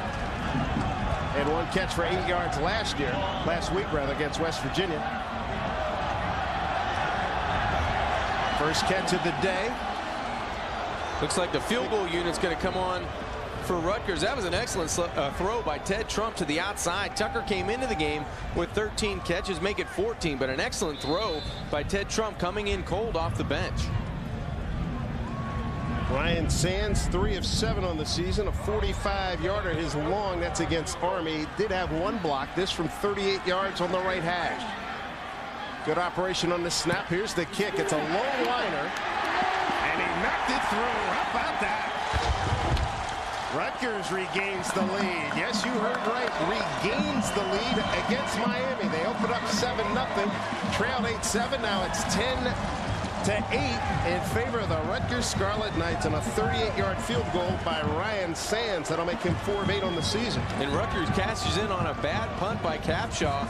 Good play on 3rd down. They got in position for them to cash in with the field goal, so they did a nice job on those set of downs. You can see Rutgers, the excitement, just kicking the field goal and getting back to the lead to 10-8. Just a good job by them creating that excitement with their offense and defense. Yes, indeed. Let's check in with Greg Roberts. Well, Dave, we could be a part of history today in more ways than one, but I do know for the first time ever, this game is available in live real-time webcast over the internet. You can find us on ESPN.com. This webcast is offered to ESPN Insider subscribers only. Remember, you must have a cable modem or other broadband connections in order to view today's game between the Scarlet Knights and the Miami Hurricanes. For a link, go to bigeast.org/airwaves. Dave, we're a part of history. How about that? Not too bad, I tell you. We've lived to see a lot of things. Yet another That's one. right. Boy, oh boy. Bad punt, of course, set up the Rutgers Scarlet Knights and went for just 24 yards as Mike Cortez gets ready to kick it off for the Scarlet Knights. There will be a lot of folks going crazy when they see this score as Cortez knocks it through. Gathers and Peyton looked at each other. You want it? No, I don't. And how about this? A penalty flag back in front of the Rutgers bench. Guess a couple of gunners got knocked out of bounds. Looked like Nathan Jones was involved. But a flag way upfield. Yeah, Leon Williams, 44, and 58, Gerald Weaver from Miami may get flagged with a personal foul penalty on that special teams for Miami.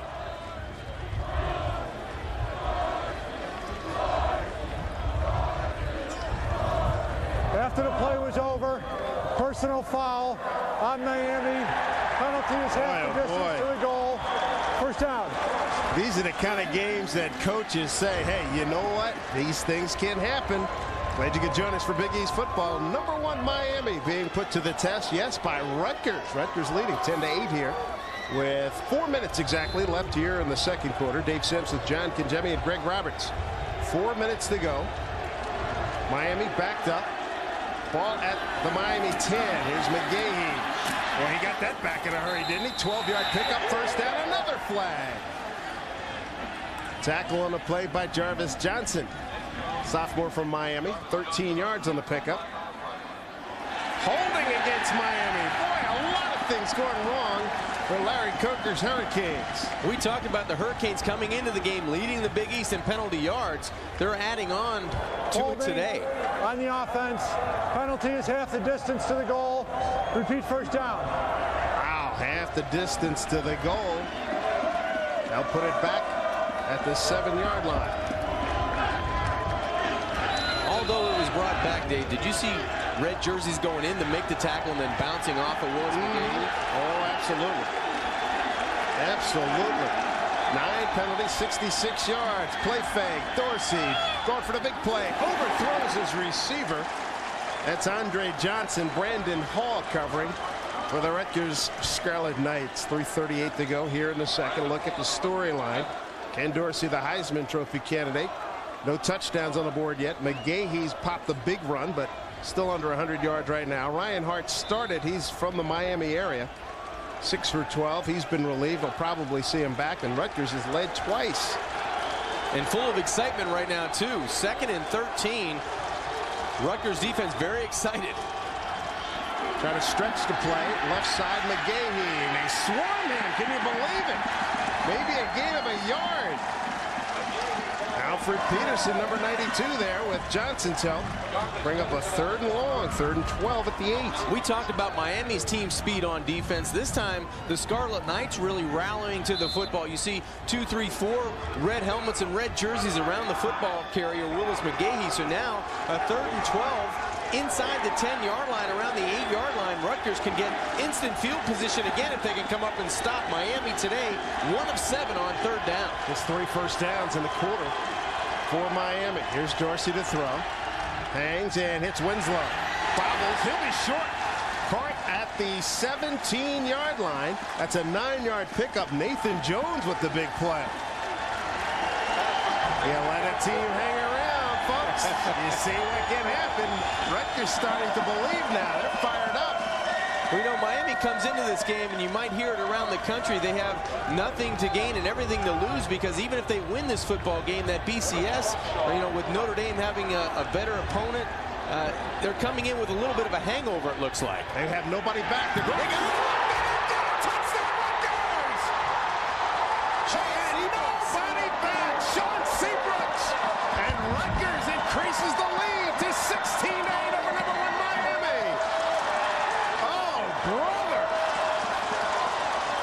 If it was possible for the field goals to come down at halftime, they might do it here at Rutgers.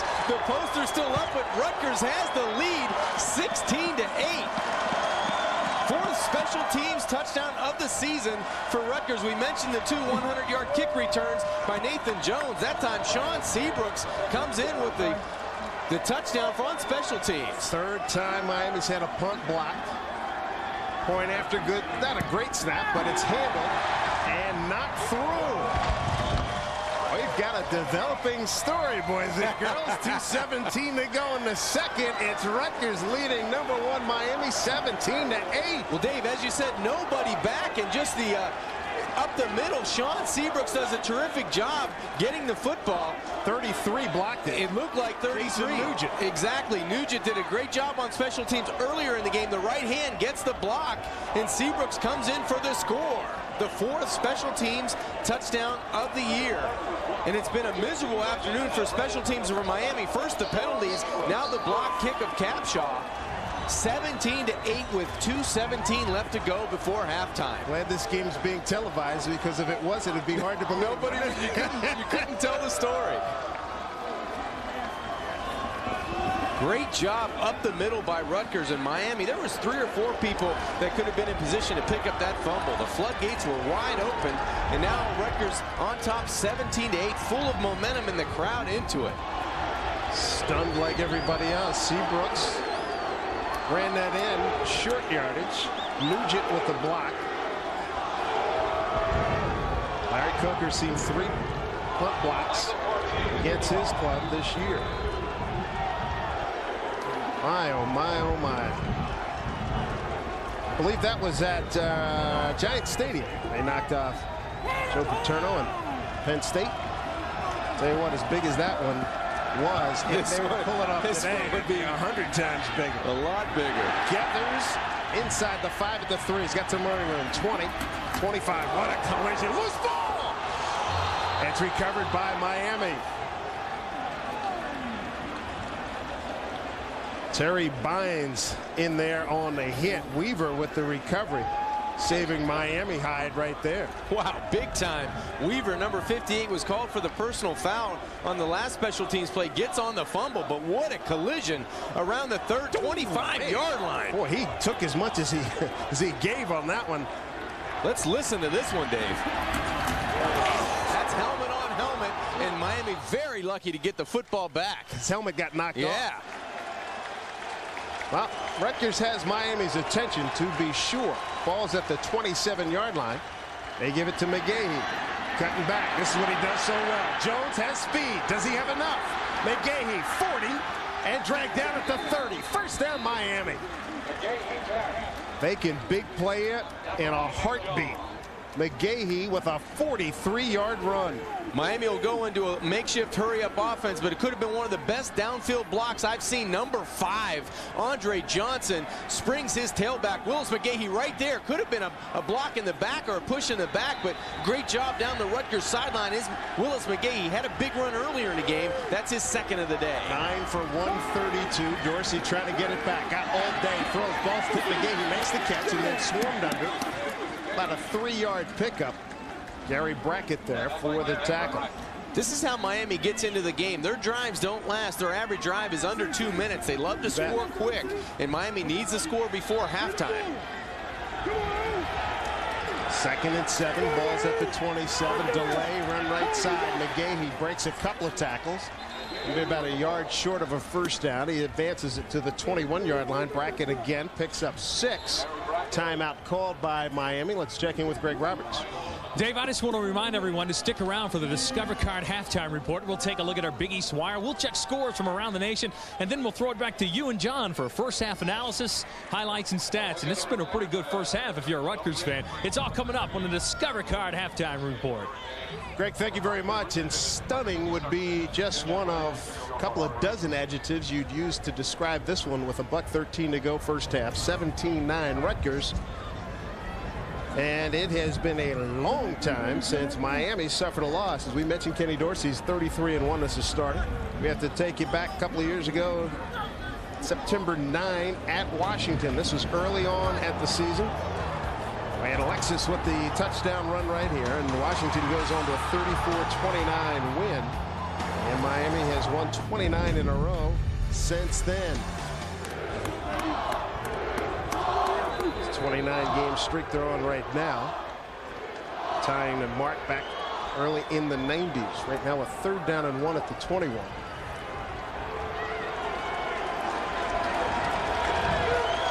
So Ken Dorsey. Dan Werner, yeah, talking with his quarterback coach on the sidelines. 3rd and 1. Miami has not been done well on 3rd down. 1 for 8 on 3rd down, and they desperately need to keep this drive alive. Dorsey 8 for 16, 81 yards. McGahee 9 for 132. McGahee gets the call right side, breaks 3 tackles, dives ahead. 1st down Miami. Inside the 15 at the 14-yard line. Gain of 7. You see why if you can stop Miami throwing the football, they can turn back to number 2 and get that running game churning. What a terrific run. They've got an overload top of your screen with Beard, Johnson, and Sands. They look that way. Throw underneath. McGahee had it and lost it at the 10. Pretty good coverage by Gary Brackett. What an assignment that is for the walk-on who since earned a scholarship, one of the tri-captains for Rutgers. Yeah, they clear everybody out. Trips to the top side. They run everybody deep and try to bring Willis McGahee underneath. Came into the game with 14 catches for 288 yards. There you see his stats today. 11 for 145 on the ground and 2 for 14 on the air. Sands and Beard go top of your screen left. The tight end on that side is Dorsey. Drops into Winslow, beg your pardon. Dorsey drops into a shotgun. 2nd and 10 at the 14. Sun breaking through. Dorsey's got running room. He's at the 10. He's at the 5 and steps out of bounds at the 3. He's got a 1st and goal for Miami.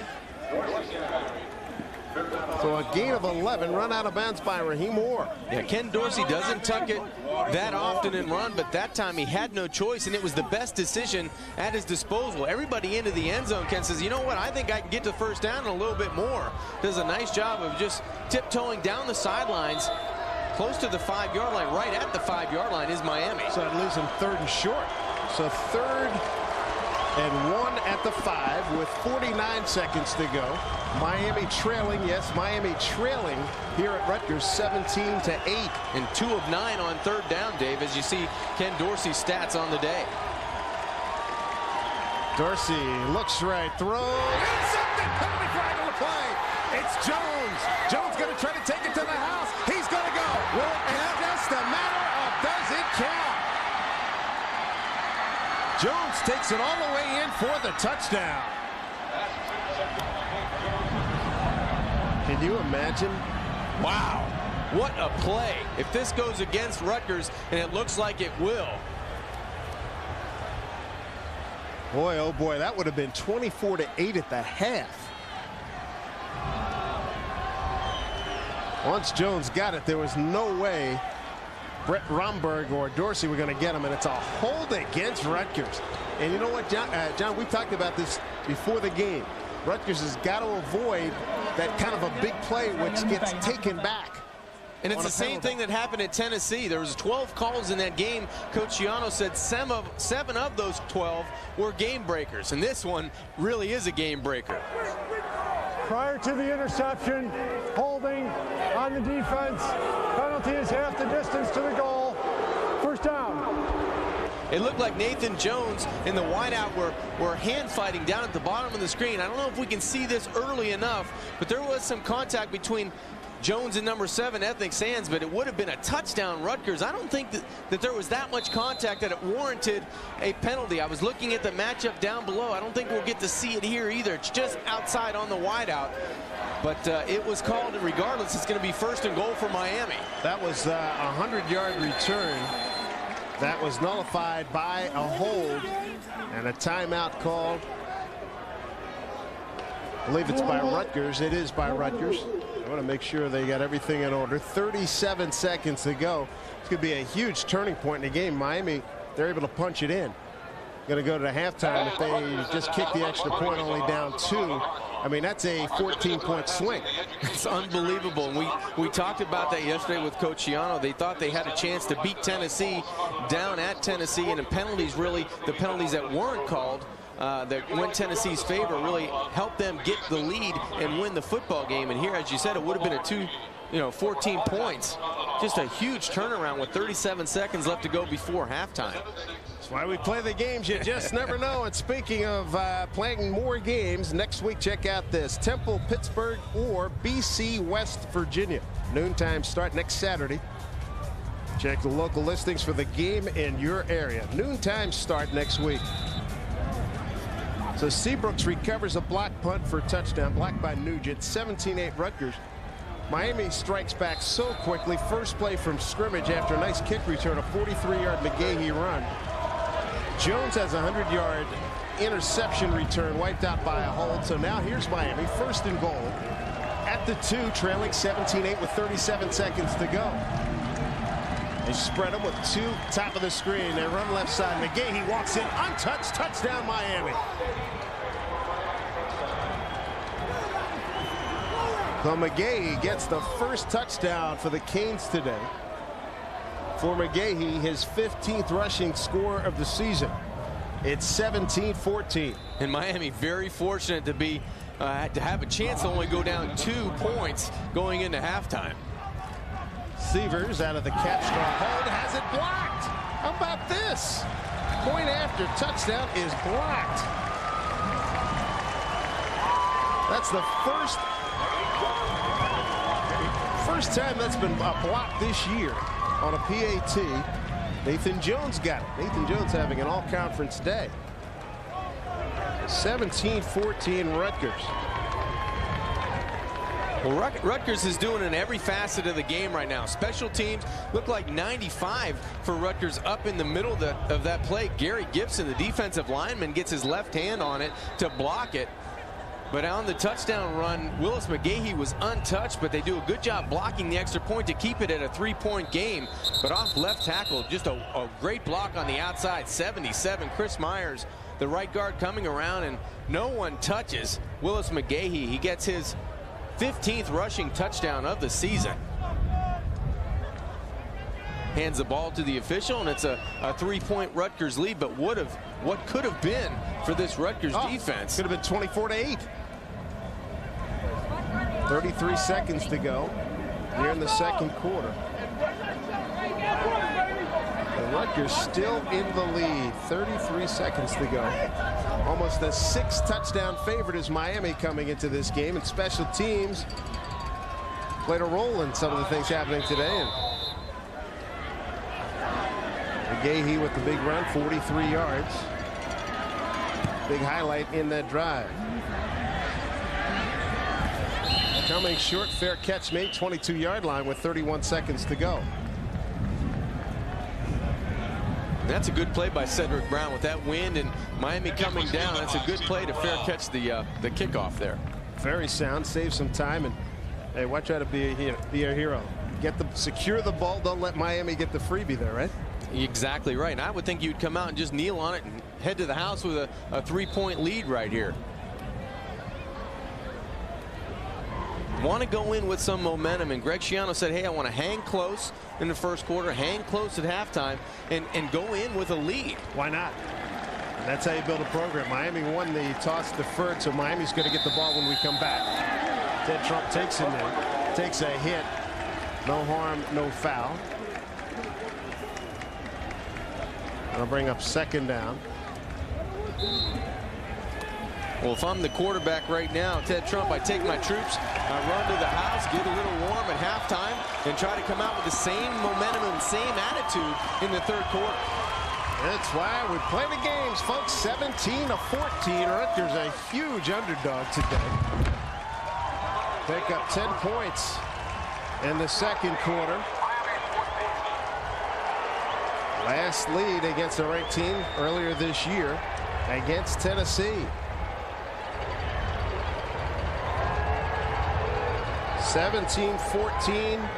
One of the things, you know, the Rutgers folks are saying, oh, what could have been had the Jones pick for 100 had it stood.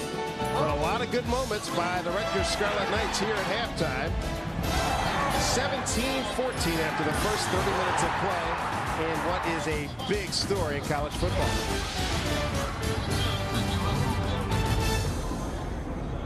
3-point Rutgers lead. Here's Greg Schiano with Greg Roberts. Coach, you're toe-to-toe with the #1 team in the country. Your thoughts? 2 quarters to play. We got to play the same way. You've said 1 quarter at a time. You've alternated quarterbacks here. What's going to happen in the second half? Ryan Hart will start, and we'll go 1 play at a time.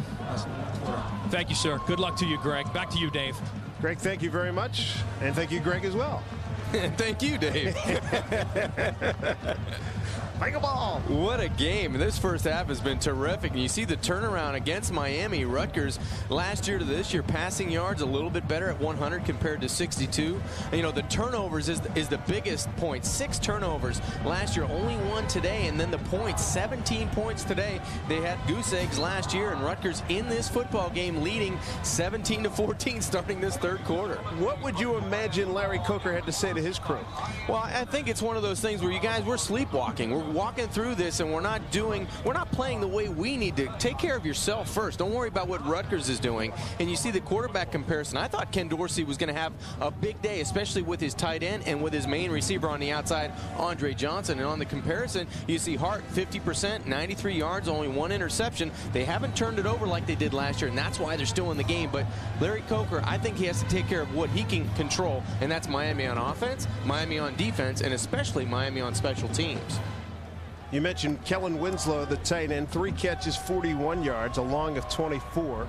He's the leading receiver today. Marcus Faison, 3 catches for 39 yards. And how about McGahee on the ground? That's unbelievable. 12 for $147, a touchdown, a long of 68, an average of 12.2 per pop. There's no way, Dave, you can tell me, looking at these stats, if Willis McGahee goes 12 for 147 and a touchdown, a long of 68, he averages 12 yards a carry. Miami's down by 3 points. Yeah. Go figure that, right? There's Jason Gathers, deep to receive. The kickoff from Michael Cortez out of Jackson, New Jersey. 17-14. Rutgers over Miami. Second half underway. Pretty good kick. 2 yards deep. Gathers. 15-20. Good head of steam. 25-30. Got a good wall. Penalty flag's going to probably bring it back. Penalty flag at about the 38-yard line, brought down by the kicker. That's a return of 44 yards. Ortiz with the tackle. Miami has had a whole bunch of penalties, and a lot of them have been, I didn't say drive killers, but they haven't helped. Holding during the return. And yet another penalty against Miami. That's 10, Dave. 10. Down. You know, and Virginia Tech has set the standard on special teams in the Big East, but Miami hasn't been that far behind. So far, in the last 3 or 4 weeks, Miami has done a poor job on special teams, but you see number 3 right there, Jason Gathers. Nobody touches him until about the 35-40-yard line, so he's done a good job getting it down. It's the guys in front of him causing the penalties, bringing Miami back. From the 28. That's where Miami's going to start here. And McGahee turning right end, and he's met there by Gary Brackett, number 41. With help from Raheem Moore, number 1. Got it across the 30 to the 31-yard line. Picks up 3. You see Rutgers, the first ever lead against the number 1 team at half. This is the 4th game and versus number 1 all time. So Rutgers doing an excellent job in the first half. Now you're going to see what kind of team they have coming out in the second half. Can they hang on? They had Tennessee on the ropes on the road. They didn't do it. Now they're at home. They've got that home crowd behind them. 2nd and 7 for Miami. First time ever number 1 has been on campus here at Rutgers. Here's Dorsey. Deep drop. Throw. What a catch. 50-yard line. That'll work. Andre Johnson on the bobble. First down, Miami. Coverage by Sean Seabrooks. Wow. What a catch, Dave. Watch the concentration. Number 5, the junior from Miami, Florida. You know, you'd love your wide receiver just to catch it once, but he catches it twice. Just great concentration. And what strength. That takes great strength and concentration to get on your back, catch the football into your body. Watch the fingertip catch right there. What a catch. The arching of the back by number 5, Andre Johnson. That's his first catch of the day. Those neck bridges work. Slant pattern, poorly thrown, and it's a break for Miami that it was, because the defender had inside position on Johnson. That was Homan covering for Rutgers. Well, that's the same play that Ha had his interception on Johnson, the quick slant to the outside, and it seems like Ken Dorsey and Johnson on that slant need to get together right now on different wavelengths for the quick slant. Look at Johnson. The neck bridge, that has helped. He obviously has a strong stomach. Haven't done a lot of ab work to make a play. He's a like great that. athlete. No doubt about it. Catches it off his face mask. 2nd and 10 at the 50. Good time. Whoa, poorly thrown. Winslow was dragging along the line of scrimmage. He's claiming he was being held by Gary Brackett. Well, the problem was Gary Brackett gave him a little two-hand shiver going across the middle of the football field that threw him off. Watch right to left, right there, bang, he gets hit right as Dorsey's ready to throw it. It knocks him from 5 yards down the field to about 2 yards down the field. He did this in the first half. Dorsey had trouble finding his tight end. He just knocks him, just lowers his shoulder and blocks him into the line of scrimmage. Dorsey 9 of 20, 100 yards, and 1 interception. On 4th down today, Miami just 2 of 6. Ball right at midfield, 3rd and 10. Deep drop underneath, and it's going to be short of a first down. Ethnic Sands brought down quickly. Nathan Jones on the play. He's been a big play guy all season for Rutgers. Yeah, on special teams, he's done a terrific job. Now he comes up on 3rd down. Miami came in 2 of 9 in this football game. Now they're 2 of 10 on 3rd down. Seabrooks deep to receive. The punt from Capstraw. He has not had a banner day. He's had 1 block. You see his average under 24 pop. Boy, Raheem Moore made a good challenge after that one. Seabrooks makes the ball and catches and takes it out of bounds at the 8-yard line. Inside the 10, he might have been better served just leaving it alone, although Miami did have pretty good coverage. Capstraw, his best punt of the day, 38 yards on that effort.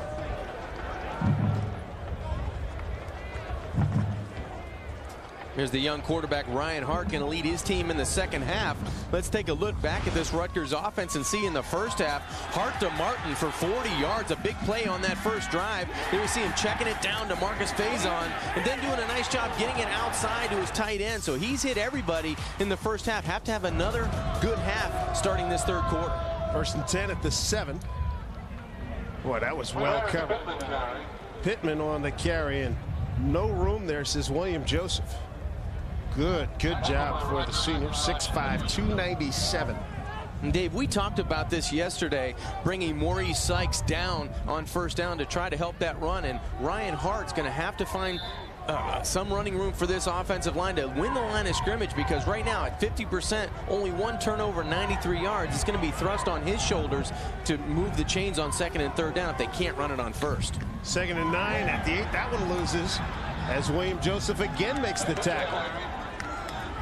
So that front 4 for Miami really showing itself, and again they go 8 deep on that D line. It looks like the defensive line got the message at halftime from Larry Coker.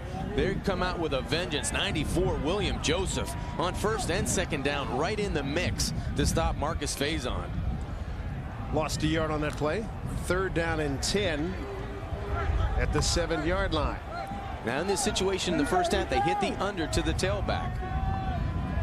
Ryan Hart, the quarterback. Play fake. He's in trouble. Got rid of it. It's caught by an offensive lineman. Penalty flag on that. That'll be a legal receiver. That was Marty Piscataway. Surprised Hart didn't get rid of it quicker. He was in the end zone. That's quite possibly going to be a safety. It looked like he deliberately threw it. It wasn't banged out. Absolutely. It wasn't hit out by a defensive arm.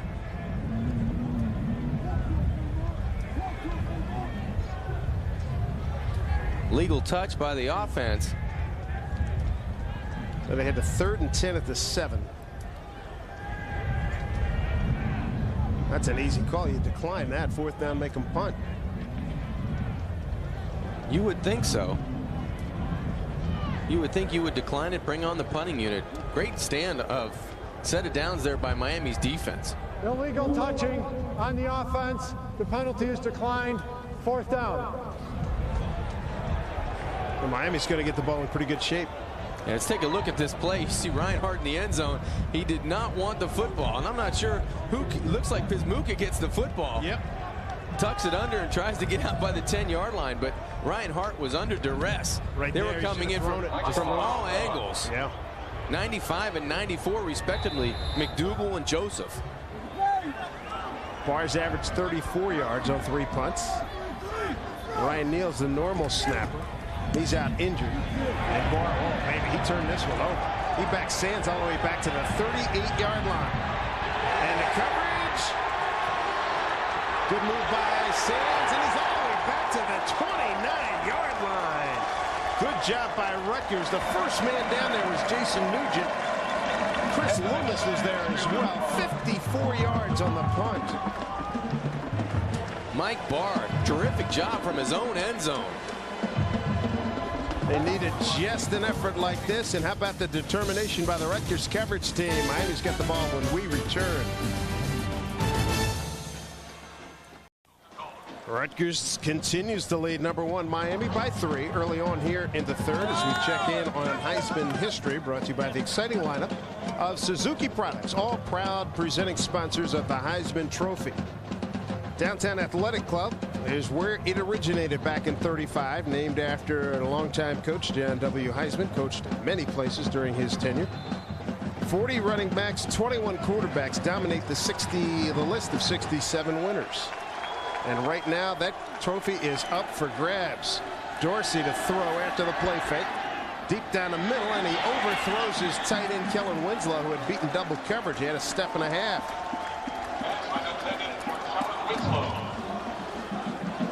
Great pressure up front by Piscataway, 99. Had a step, did the tight end Kellen Winslow, but watch the pressure right there. Dorsey going to the ground, and he doesn't go to the ground much. This offensive line protects him very, very well over his career. That's why he's had such terrific statistics. Greg Piscataway with that tackle. They run McGahee left side, breaks through the first wave. Can't get through the second wave, but a pretty decent gain across the 35 to the 36-yard line. Picks up 6. 3rd down and 4. Well, Willis McGahee had an awesome first half. 12 carries for 147 yards, and you see him continue to on the rushing of his legs, moving the pile closer to the first down, closer to the 40-yard line of Miami to bring up a 3rd and 4. And this Rutgers defense is going to have to make a stand on 3rd down. There you see Miami only 2 of 10 on 3rd down. Rutgers trying to find a way to make that 2 of 11. Neither team has found a groove at 3rd down. Hill goes in motion. Dorsey coming this way with McGahee in front of him. Throws, and a nice catch by Johnson. Good for 4. He caught it out of bounds at the 43-yard line. That would have been plenty for a 1st down. It was covered by Brandon Hall. Boy, there's a mistake. Well, it looked like Dorsey was trying to get the football down the field to number 9, Kevin Beard. And as he held on to it, it looked like Johnson continued to the sideline, which led him closer to being out of bounds. That looked like a good catch. That right foot looked like inbounds. If we can take another look right there, I don't think his toe got to the end line. That looked like a good catch and a 1st down. Capshaw gets a beauty. Drives Seabrooks inside the 20. Bounce there. Penalty flags, 2 of them, as Seabrooks keeps his feet to the 18, but Rutgers should come out of that with another few yards after the penalty is walked off. That punt carries 45 yards. And another error on special teams for Miami.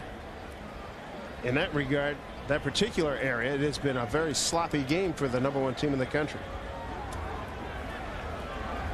Dennis Hennigan, the referee. Interference with the opportunity to catch the kick on the kicking team.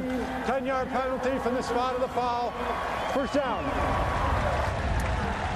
You got that 2-yard window that you have to allow the returner. It looked like 26. The defensive back, Sean Taylor, on special teams, gets into Seabrooks. And that'll cost them more yardage on the penalty yardage. In Miami, this is the most lackluster performance I've seen for the #1 team in the last 5 or 6 years with Miami regarding all 3 phases of the game. They just can't get it going. 11 penalties, 87 yards for the Canes.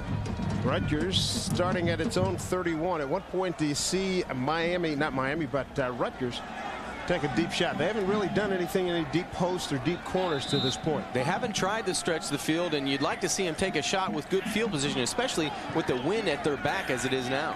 Actually, I bet take that back. They had the 40-yarder to Martin. Here's a throw and a catch. Sean Tucker, the freshman from Parkland, Florida. He beat the coverage of Antrell Roll. Gains only of about 4 yards, though. Excellent concentration by Sean Tucker. This was not an easy catch. You see the ball gets up and outside, but a good positioning of the football by the quarterback Hart, but Sean Tucker goes up the ladder and gets the catch for Rutgers on first down. Bring up 2nd and 6. But as you said, they haven't gone deep since the first series. You bet. 2 catches, 11 yards for Tucker. Martin at the top of your screen. Direct snap went right to the fullback last time, and that's what they do here. Miami's seen that, and they absolutely destroyed that play for a loss of a yard. Vilma's there on the tackle. No element of surprise there. Sets up a 3rd down at 7. Back him up to the 34-yard line. We check out some Ameritrade out-of-town scores. And West Virginia just pouring it on. They had a 40-0 win here at Rutgers a few weeks ago. Iowa pulling away from Wisconsin, which is staring at its 4th loss. Wow. Michigan in no trouble. Not much of a sweat against State. Another in-state battle there in Kansas, 7-0 in favor of the Wildcats. 3rd and 7, 34-yard line for Rutgers. Hangs and throws over the middle. And good coverage by Roll on the intended receiver. That's Josh Hobbs, the 6'3 senior from Somerville, New Jersey. Brings up a 4th and 7 as Bowling Green tries to remain unbeaten. Iowa State leading in the Big 12 by 9. Well, Miami's defense has done a terrific job coming out in the first 6 plays of this second half, shutting down Rutgers offensively. 38-8 is what Barr's averaging on 4 prior punts. It's another beauty. Another beauty. And it goes out of bounds. Let's see where they mark it. 29-yard line. Would have thought it was a little bit farther back, but not a bad job by Barr. 8:36 to go in the 3rd after that 35-yard punt. Greg Schiano's club still with a 3-point lead. Temperature dropping here, Piscataway, New Jersey. Glad you could join us for Big East football. #1 Miami trailing here at Rutgers by 3. I'm Dave Sims with John Congemi and Greg Roberts. No scoring so far here in the 3rd period. 8:36 to go. And you think the Miami players just a little bit out of their element. They're just a touch north of South Florida. Dorsey on the draw. McGahee gets it to the 34-yard line, picks up 4. And he's brought down by Will Burnett. Well, Willis McGahee has been the workhorse. He goes over 1,000 yards. The Miami running back does, and he did it early and often on this 68-yard run. He breaks a tackle at the line of scrimmage. Now it's a foot race. As I said, he goes 68 yards until Nathan Jones brings him down. Just before halftime, he goes inside the 5-yard line untouched. He has 157 yards on the day. Picks up about 2 more there. Good defensive stop. Boy, bodies flying all over, but Miami is seeing a pretty good defensive effort by this Rutgers ball club. Rutgers on rushing defense is last in the conference and 95th in the country. And they're doing a good job today, even though Willis McGahee's having a big day. There you see his season yards at 1,010 yards and 15 touchdowns. But doing a good job, especially on 3rd down. Miami only 2 conversions out of 10, I believe, on 3rd down. 2 of 11 now. 2 of 11 going into this one. Dorsey got a lot of time, and now Flush. He's in trouble, gets away, throws. In and out of the hands of Johnson, almost picked on a tip. Jarvis Johnson had an opportunity. 3 and out for Miami. And Dorsey gets up slow after the hit by Brackett, 41. He's going to the sideline, checking his left hand. He did a great job of keeping the play alive, but #1, Raheem Orr, getting past the block of Willis McGahee. Now you see the escapability of the quarterback trying to go over the middle, then almost picked off by Johnson. Capshaw gets a beauty, hangs it up. Seabrooks watches it go out of bounds inside the 30. 28-yard line to where Rutgers will start. That punt covers 36 yards. Let's take a look at Ken Dorsey eluding Orr again, #1, but at the end of this play on the tackle by Brackett, his left hand looked like he got a helmet right on the left hand, and a would-be pick by Jarvis Johnson, but he did go to the sidelines holding that left hand. And for Miami fans, you want to have a healthy Ken Dorsey because he's your trigger guy, and on the other sideline, you'll see Hart come out and try to make the offense move for Rutgers with 7:15 left to go, and Rutgers still holding on to a 3-point lead. Tell you what, we've had 4 possessions. The last 4 possessions have been 3 and outs by both teams. Faison ducking and diving, gets across the 30. Call it about the 32-yard line. picks up 3. Well, Rocky McIntosh, number 50, he's been known to lay some lumber inside. Came into the game with 19 total tackles. He's only a redshirt freshman out of Gaffney, South Carolina. He can run like all the Miami defenders, but he can bring a punch to the tackle as well. They like him a lot. Ball's at the 32-yard line. Last score in the game we had with 33 seconds to go, second quarter. McGahee, a 2-yard run. The PAT was blocked. 17-14, that's where we are. Pilch, first carry of the season. Great effort. Close to first down yardage. I mean, real close. He had to get to the 39. Brought down by Vince Wilfork. Well, he made his first carry a very good one, did number 47, Ray Pilch, the junior out of Piscataway. Watch him carry Miami defenders. He initially gets hit about 3 yards down the line by McIntosh, breaks that tackle, carries Roll and Wilfork for another 3 or 4 yards, and they'll have to bring the sticks out to see if he indeed gets the first down. Pilch done some good work, converted linebacker. Played on special teams last year. He's a couple links shy, maybe a link shot.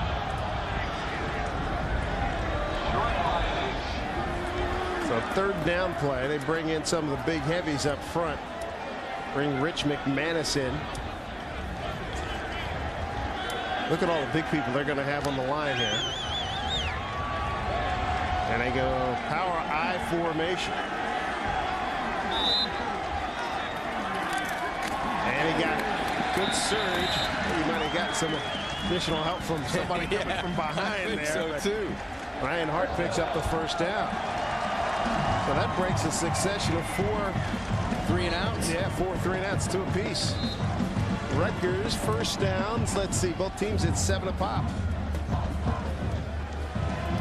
I think if you're going to take a shot, it's right now. You get your first down. Absolutely. You bring somebody outside. You either get to Tucker or Aaron Martin. Let it fly, especially to the short side of the field right here. Get somebody down the seam and somebody down the sideline. From the 40, they go empty backfield. Miami rushes 4. Ryan Hart short drop throws underneath, and that's good for a first down. That's the backup tight end Chris Loomis out of Maple Shade, New Jersey, brought down by Jonathan Vilmer. 14 yards on the catch. And Loomis coming up large right there. Yeah, most of the time it's L.J. Smith. He came in with 25 catches, but they've been targeting the backup tight end, Chris Loomis, who's done an excellent job coming underneath, and good pass timing in the offense with Hart at quarterback. He gets back, hits his 5th step, ball gone. Miami defenders can't get to him. Another first down. Second catch of the day for Loomis for 24 yards total now. Long count by Hart. Faison. Ooh, he broke it outside. To the 40. Got the first down. Out of bounds. 31-yard line. First down, Rutgers.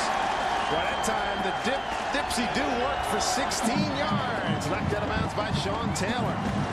And it actually helped running into the back of his own offensive lineman and got him outside. Watch Faison run right into the back right there of 79. Looks like his backup tackle, and he bounces it right outside McDonald.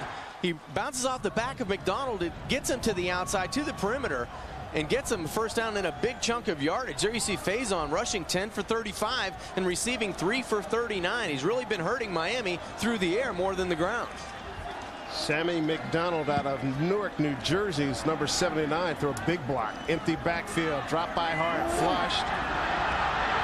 He's going to run it. Good job. Down the sideline, got the first down. He banged out of bounds inside the 15. First down, Rutgers again. He's looking for a penalty, picks up 15 yards on the play. And Ryan Hart, he wanted to throw it deep. He had somebody down the sideline roll.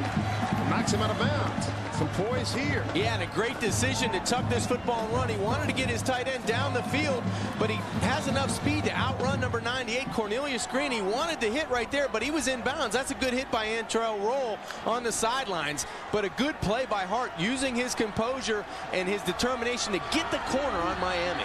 Ball is at the 14-yard line. Inside handoff, Ray Pilch for about a yard. Ray Pilch, the ball carrier. Not a lot doing there. How about Hart? Showing that poise. You know, he wanted to throw it. He wasn't looking to run it.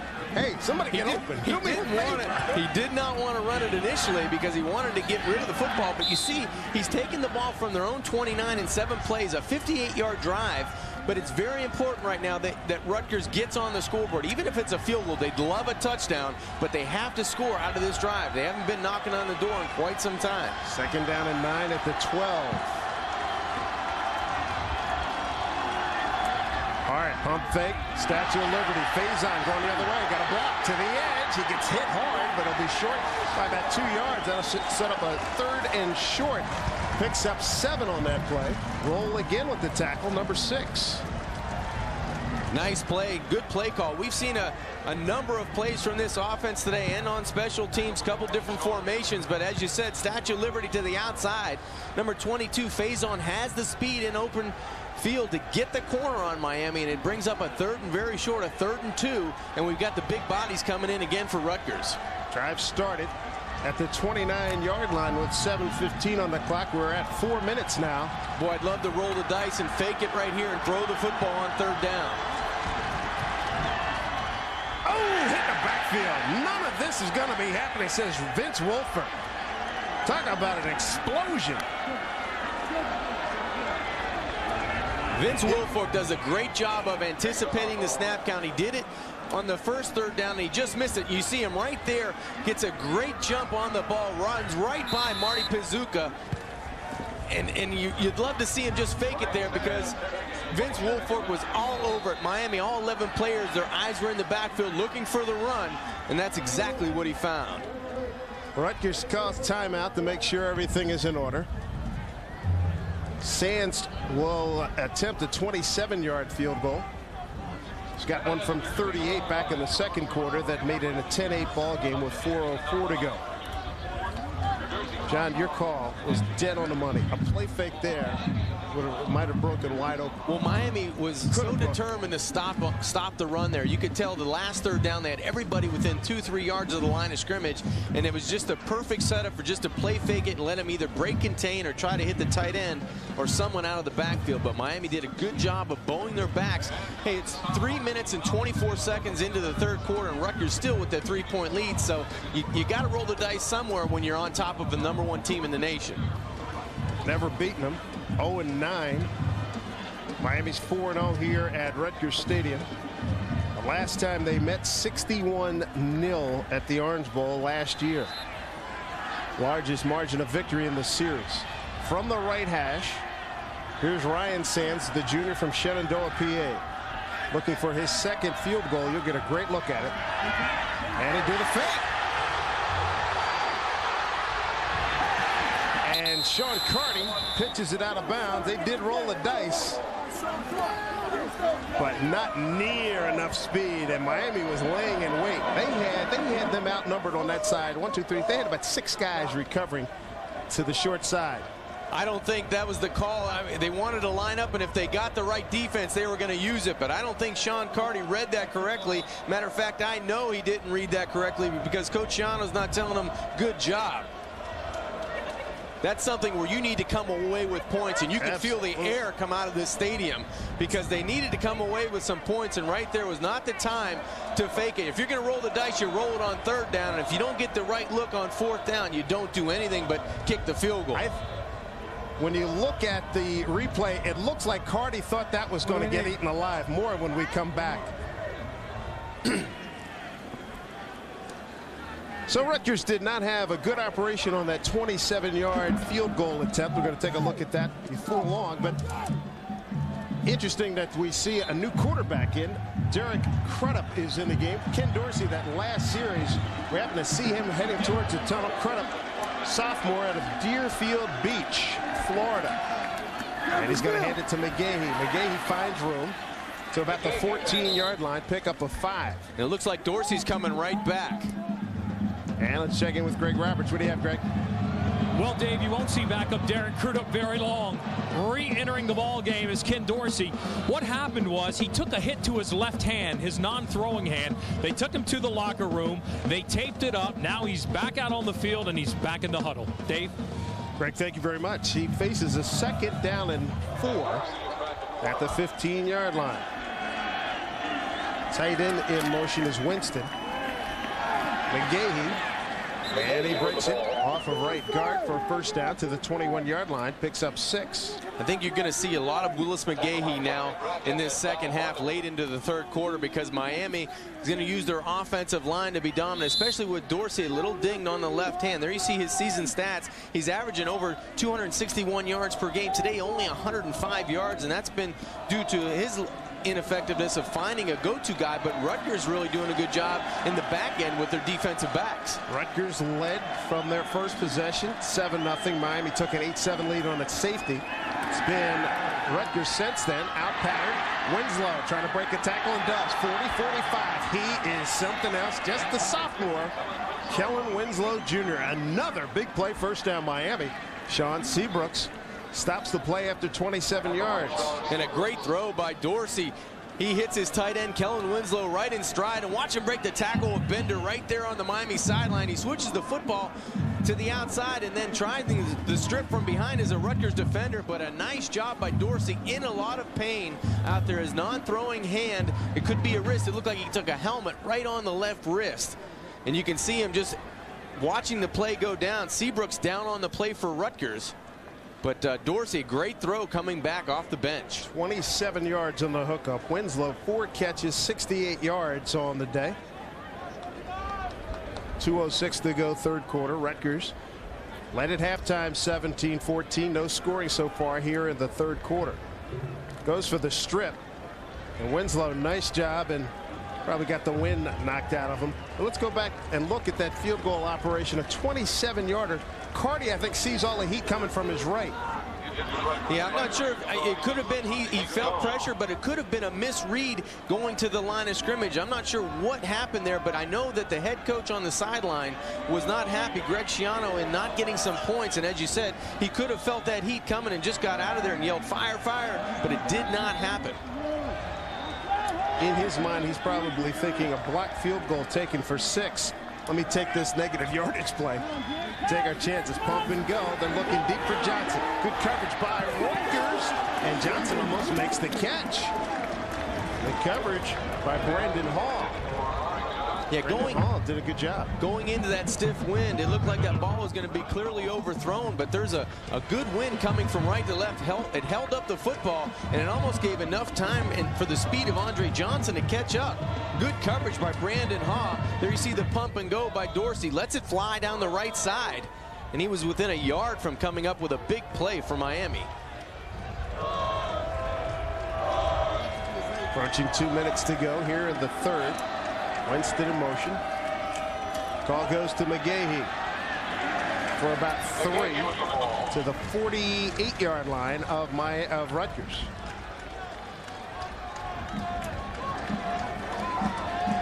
So to bring up a third down and 7.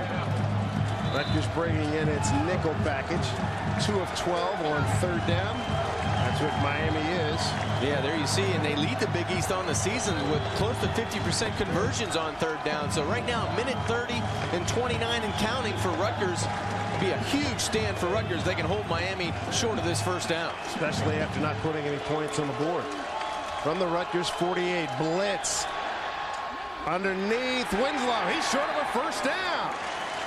Good play by Rutgers. Jarvis Johnson, the strong safety. They've been trying to hit that under route all day long to Kellen Winslow, but they've been short of the first down on a couple of occasions. Rutgers has seen that. You see Winslow coming underneath, just a scissors pattern underneath. Kevin Beard and Winslow trying to crisscross each other, try to pick for each other and cause some confusion, but they're short, well short of the first down.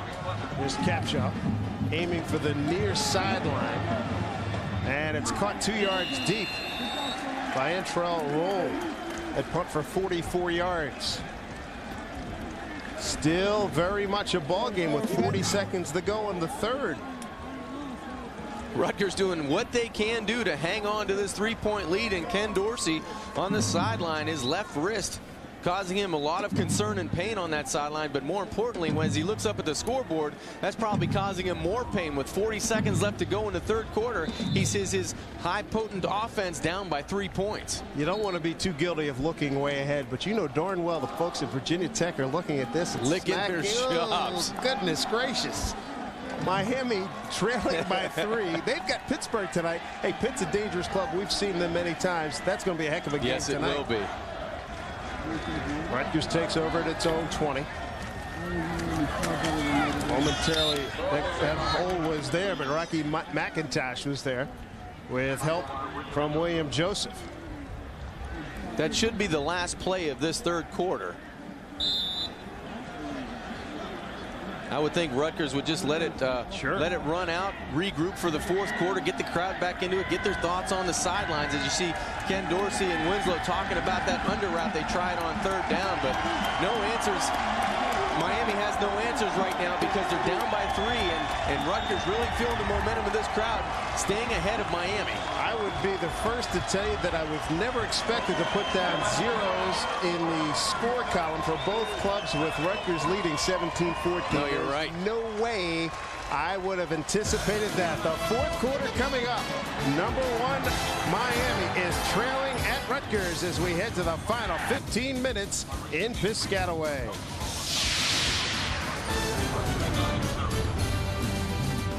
Good look at Kirkpatrick Chapel here on the campus of Rutgers University, the State University of New Jersey. The site of our Big East Football Conference game where Rutgers has a 17-14 lead. You're not dreaming. 17-14, Rutgers leading Miami. Say what? Could have been 24-8. Could have been 24-8. You're right. Late first half, Nate Jones picks one and goes 100 yards, but there was holding on the far side of the field. Here's Rutgers starting the fourth quarter. 2nd down and 9 at the 21-yard line. Empty backfield as Faison goes in motion. They bring the blitz. There's Vilma, and he got rid of it. Penalty flag. Dennis Hennigan all over that one. Fine call defensively by Randy Shannon, the defensive coordinator for Miami. Well, nobody picks up Jonathan Vilma because it's an empty backfield. Miami brings more people than Rutgers can block, and Ryan Hart tried to do the right thing, get it close to his receiver. Intentional grounding on the offense. Penalty is lost and down at the spot of the pass. 3rd down. But there was so much pressure up the middle, he couldn't get the ball down the field, and Jonathan Vilma, an excellent play. Watch him right in the middle of your screen. Nobody blocks him because there's not a body to put on him, and Ryan Hart tried to get the football down to the under route, but Vilma was right there, and the intentional call was the grounding call was the right call. Faison the lone setback. 2 receivers to Hart's right, freshman Ryan Hart out of Coral Springs, Florida. Got the start today. Looks left, throws it, got knocked down. I think Matt Walters may have gotten a piece of it. They were trying a quick slant to Aaron Martin. But that was unproductive, that possession for Rutgers. Been like that the entire fourth quarter. Miami punted 4 times. Rutgers in the third quarter, they punted 3 times, and then the quarter ran out. And this punt coming up by Barr. He's averaged 38-2 on 5 kicks to this point. Yeah, look for a big play for special teams by Miami. Ooh, boy, that was terrific penetration in there, but the punt's not a bad one. Back to the 46. And the aforementioned, I was going to say, the aforementioned big play coming on special teams. You almost got it there, John. Good call on that return by Roscoe Parrish. They're going to be in good shape. 40 yards on the punt, a 16-yard return. Great field position for Miami at the Rutgers 38. 3-point lead for Rutgers, 41 to go here in the fourth quarter. So we take a look at our Guinness game summary. And Ryan Hart got the start today, his first collegiate start. Numbers not too bad. Got 1 interception. McGahee, not surprising there, just short of 2 bills, John. Yeah, he's done an excellent job off of 19 rushes, 179 yards, and he goes in untouched for his lone touchdown. But Ken Dorsey, the big surprise, only 12 of 27, a low percentage for Ken Dorsey, 137 and an interception, but he leads Miami now with excellent field position. Best starting field position for Miami today at the 38. Little play fake. Dorsey. Deep sideline, got a man there, and it's Johnson. He's taken out of bounds. Andre Johnson with the catch, and he's knocked out of bounds at the 24-yard line by Nathan Jones. Pick up a 13. Look for Miami to come back to that play. Kellen Winslow was wide open down the middle of the football field, only a 2-man route. And you see Miami in the second half, they've punted 4 times. Their longest drive has been 7 plays for 48 yards. But look for Miami to cash in here with excellent field position, and they start with momentum. Good first down play. Johnson, 2 catches, 32 yards, top of your screen. McGahee gets the call. They try to stretch it out. He cuts it in. Does a good job. To the 19-yard line, picks up 5, brought down by Brian Bender. Ken Dorsey's having terrific difficulty handing the football off, especially going to his right, because he has to use his left wrist. He had a helmet right on the wrist about 4 series ago. He came back into the game, only missed 1 play, but that exchange from quarterback to running back has been shaky the last couple of handoffs. Almost a minute into the 4th quarter here. 2nd down and 6. Dorsey back to throw. Got a man down there. Touchdown, Miami. It's Johnson. And the Canes take the lead at 20-17. A 20-yard hooker. What a dart that was. Well, a strike by Ken Dorsey to Andre Johnson. His 6th touchdown, and Johnson gets away with a little bit of a push-off the left side. No one sees it, but a strike from Ken Dorsey off play action. Does an excellent job getting back, his feet underneath him, and throws a bullet on the short post pattern to Andre Johnson. Point after is good. Didn't take long. 13:56. They had a very short field to go. Dorsey's 19th TD pass, the 6th TD catch by Johnson, and the Canes, #1 in the nation. They've regained the lead at 21-17 here at Rutgers. It has been one interesting day here at the birthplace of college football, Piscataway, New Jersey. Dave Sims, John Kinjemi, Greg Roberts with you. #1 Miami's just regained the lead, 21-17 here at Rutgers as we check out today's storyline, John. It was all Rutgers in the beginning, and it was with the freshman quarterback Hart to Martin for 40 yards, set up a touchdown. Then they block a punt. Nugent blocks it. Seabrooks carries it in the end zone. McGahey's had a big day for Miami on the ground, goes in untouched, and then the strike on the last Miami offensive play. Dorsey to Johnson on the outside. That's the 16th time in their career they've hooked up, and that ranks very high in Miami history. There you see that ties Gino Torretta and Lamar Thomas right at 16. Only 3 to go to tie Testaverde and Michael Irvin. So that combination, Dorsey to Andre Johnson, a big one in Miami history. Boy, that is some history indeed. It sure is. What kind of response does Rutgers have here? As Severs kicks it off. And Jones going to bring it out. Oh, he got met there. Actually, I believe that was Faison on the return. Faison on the return, brought down by Leon Williams. Field position. Advantage Miami at the 10-yard line. Well, Dave, we talked about it on the break. You know, indecision by Rutgers. He probably should have stayed in the end zone. They get the ball right at the 10-yard line with a big play by Williams, but you can almost feel it now. Here comes a big play by the defense, or they block a punt on special teams. And Rutgers has played so well in this football game to only be down by 4. You know, let's see what happens now. They have to get a first down to get out of the deep penetration by Miami's defense. Ted Trump back at quarterback. Second time for him. Throws it over the middle. Incomplete. Threw it in the general direction of Chris Loomis. He did a good job to get rid of it. Great pressure that time by 94 William Joseph. He came into the game with 19 pressures. He's added a couple more, and this one on Ted Trump, the senior quarterback, who's back into the football game. Trump passing today, 1 of 4 for 7 yards. Second time we've seen him today. What a spot this is for the senior. He's out of Delran, New Jersey. Walk on in 2000. Did not play. Came over from the baseball team. Played for Freddie Hill. He's a USA Today Baseball All-American in high school. 2nd and 10 from the 10. Inside handoff. Pilch going nowhere. Rocky McIntosh with the tackle for Miami, and he can feel the emotional surge coming from the Miami defensive unit. You can feel it on defense because that's exactly where they turned it up a notch coming out from halftime. A couple 3-and-outs, and the defense set the tone in this second half. It really looked like a big hole to run in, but it was filled quite quickly by McIntosh, number 50. And then you see the white shirts, the team speed. And there on the sidelines, the freshman quarterback, Ryan Hart, who's had a nice afternoon against a very tough Miami defense, a stingy Miami defense. Play clock at 9. 6 now. Trump, big play here for Rutgers. Out, oh man, that's a pick. Out of bounds, 21-yard line. Kelly Jennings. with the interception. Boy, that was not a good pass. First pick of the season for Jennings, a redshirt freshman out of Live Oak, Florida. We talked about it. You could feel that the bad play was coming, and that thing was shot a couple times right into the number 22, Kelly Jennings, just waiting for the football on the sideline. Just an ill-advised throw. You're better off throwing that over your bench and bringing the punting unit out, but a bad throw by the quarterback, Ted Trump. And, you know, it's tough to come in off the bench on a cold day against the wind and try something on third down. And Hart, that'll get him warming up on the sidelines to get back in, but Miami may make them pay right here. See if they go deep after the turnover. Tight end. Wasting no time. Throwing sideline, gathers at the 5. Little dazzle, step, drives to the 1-yard line. First and goal, Miami.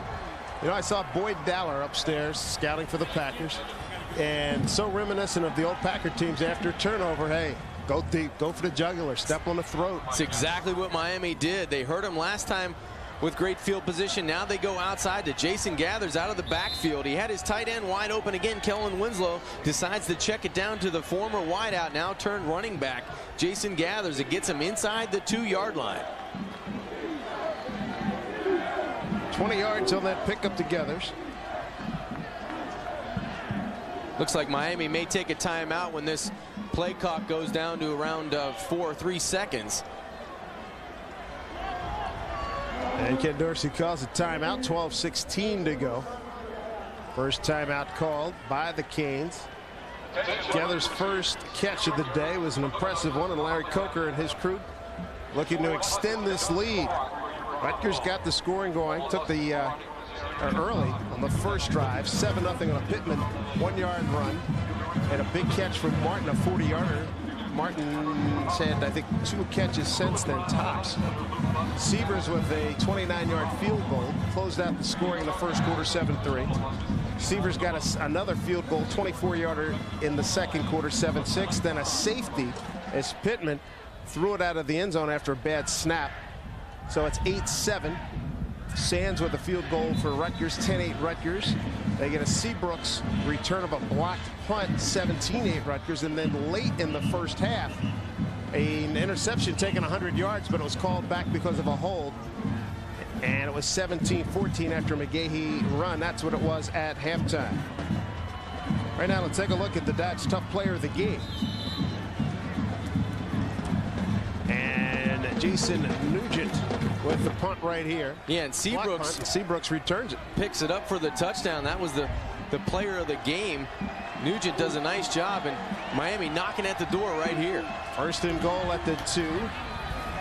McGahee caught in the backfield by Holman. He did well to get maybe back to the line of scrimmage. Brian Holman's had about 8-9 tackles today. Well, Dave, the last couple of games for Miami, they've been pushed to the brink by Florida State. They have to come back 13 points down in the fourth quarter. West Virginia had them, you know, nip and tuck into the third quarter. And now they get into Rutgers on the road, and Rutgers putting up a difficult stand for Miami, 21-17. And you see McGahee getting gang tackled. It was all led by Holman, number 49. Offset eye to the right. The fullback is Kyle Kobia. McGahee powers through 1 tackle. I don't think they're going to give him a touchdown. No, they're not. He's just inside the 1-yard line. A 1-yard pickup. It'll be 3rd and goal at the 1. Gary Brackett with the tackle. Well, these are the toughest yards to get when you're on offense as a tailback, especially when you're running to the football, as Rutgers did on the last 2 downs. Great initial hit by 23. Sean Seabrooks coming in from that free safety spot. Rutgers fans trying to urge that defensive unit on. Normally you'd say maybe how about throwing the football, but Miami's so dominant and so big up front. I'd see him running it again. That they do. Kyle Kobia, he got stuffed. There's no signal of a touchdown. He stopped. No question about it. The line judge was all over that one. Wayne Mackey, he saw it all the way. Nose just, look at that. Look at that shot. 6-7 inches from a touchdown.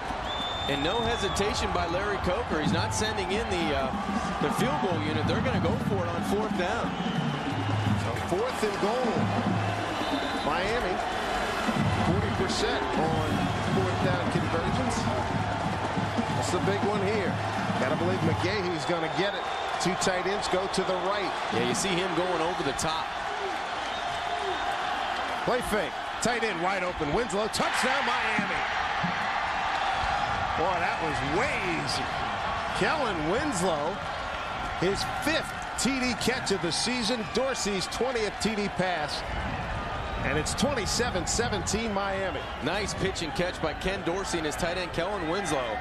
Nobody on the outside. You see 41 Brackett, the middle linebacker, 3 or 4 steps behind that tight end. That's his responsibility. Doesn't get there. Miami looking to push it to an 11-point lead.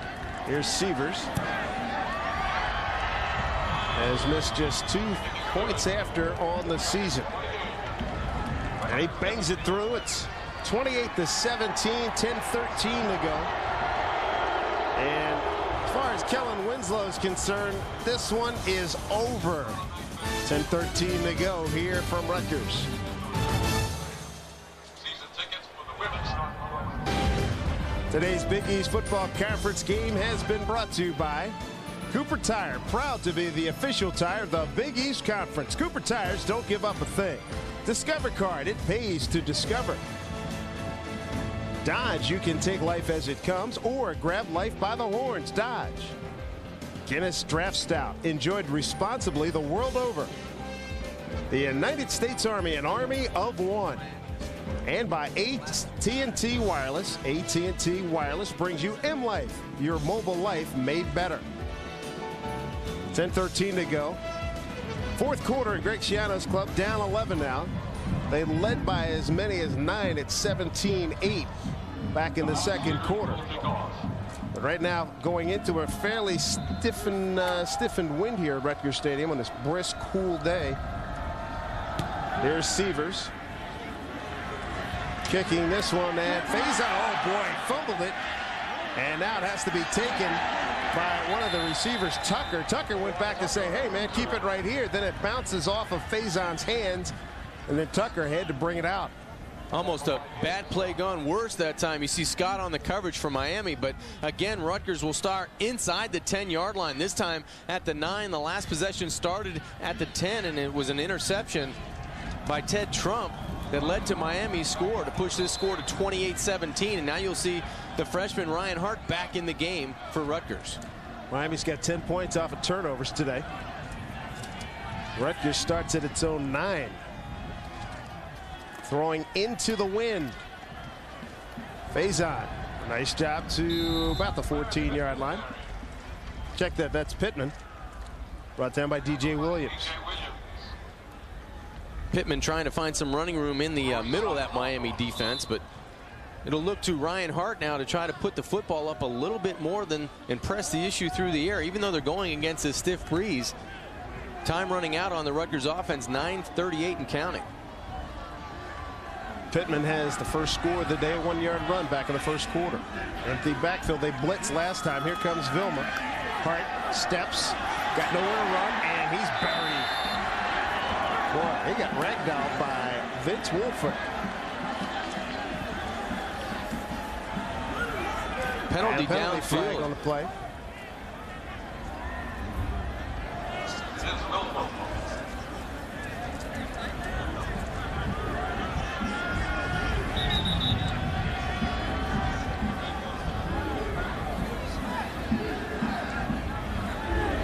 Sideline warning against Rutgers. That is their first warning. All right, so the sack lives. And there's a look at Ken Dorsey. Yeah, on that last touchdown pass, the 1-yarder to Winslow, he breaks the Big East touchdown record set by Donovan McNabb. There you see 78 career touchdown passes.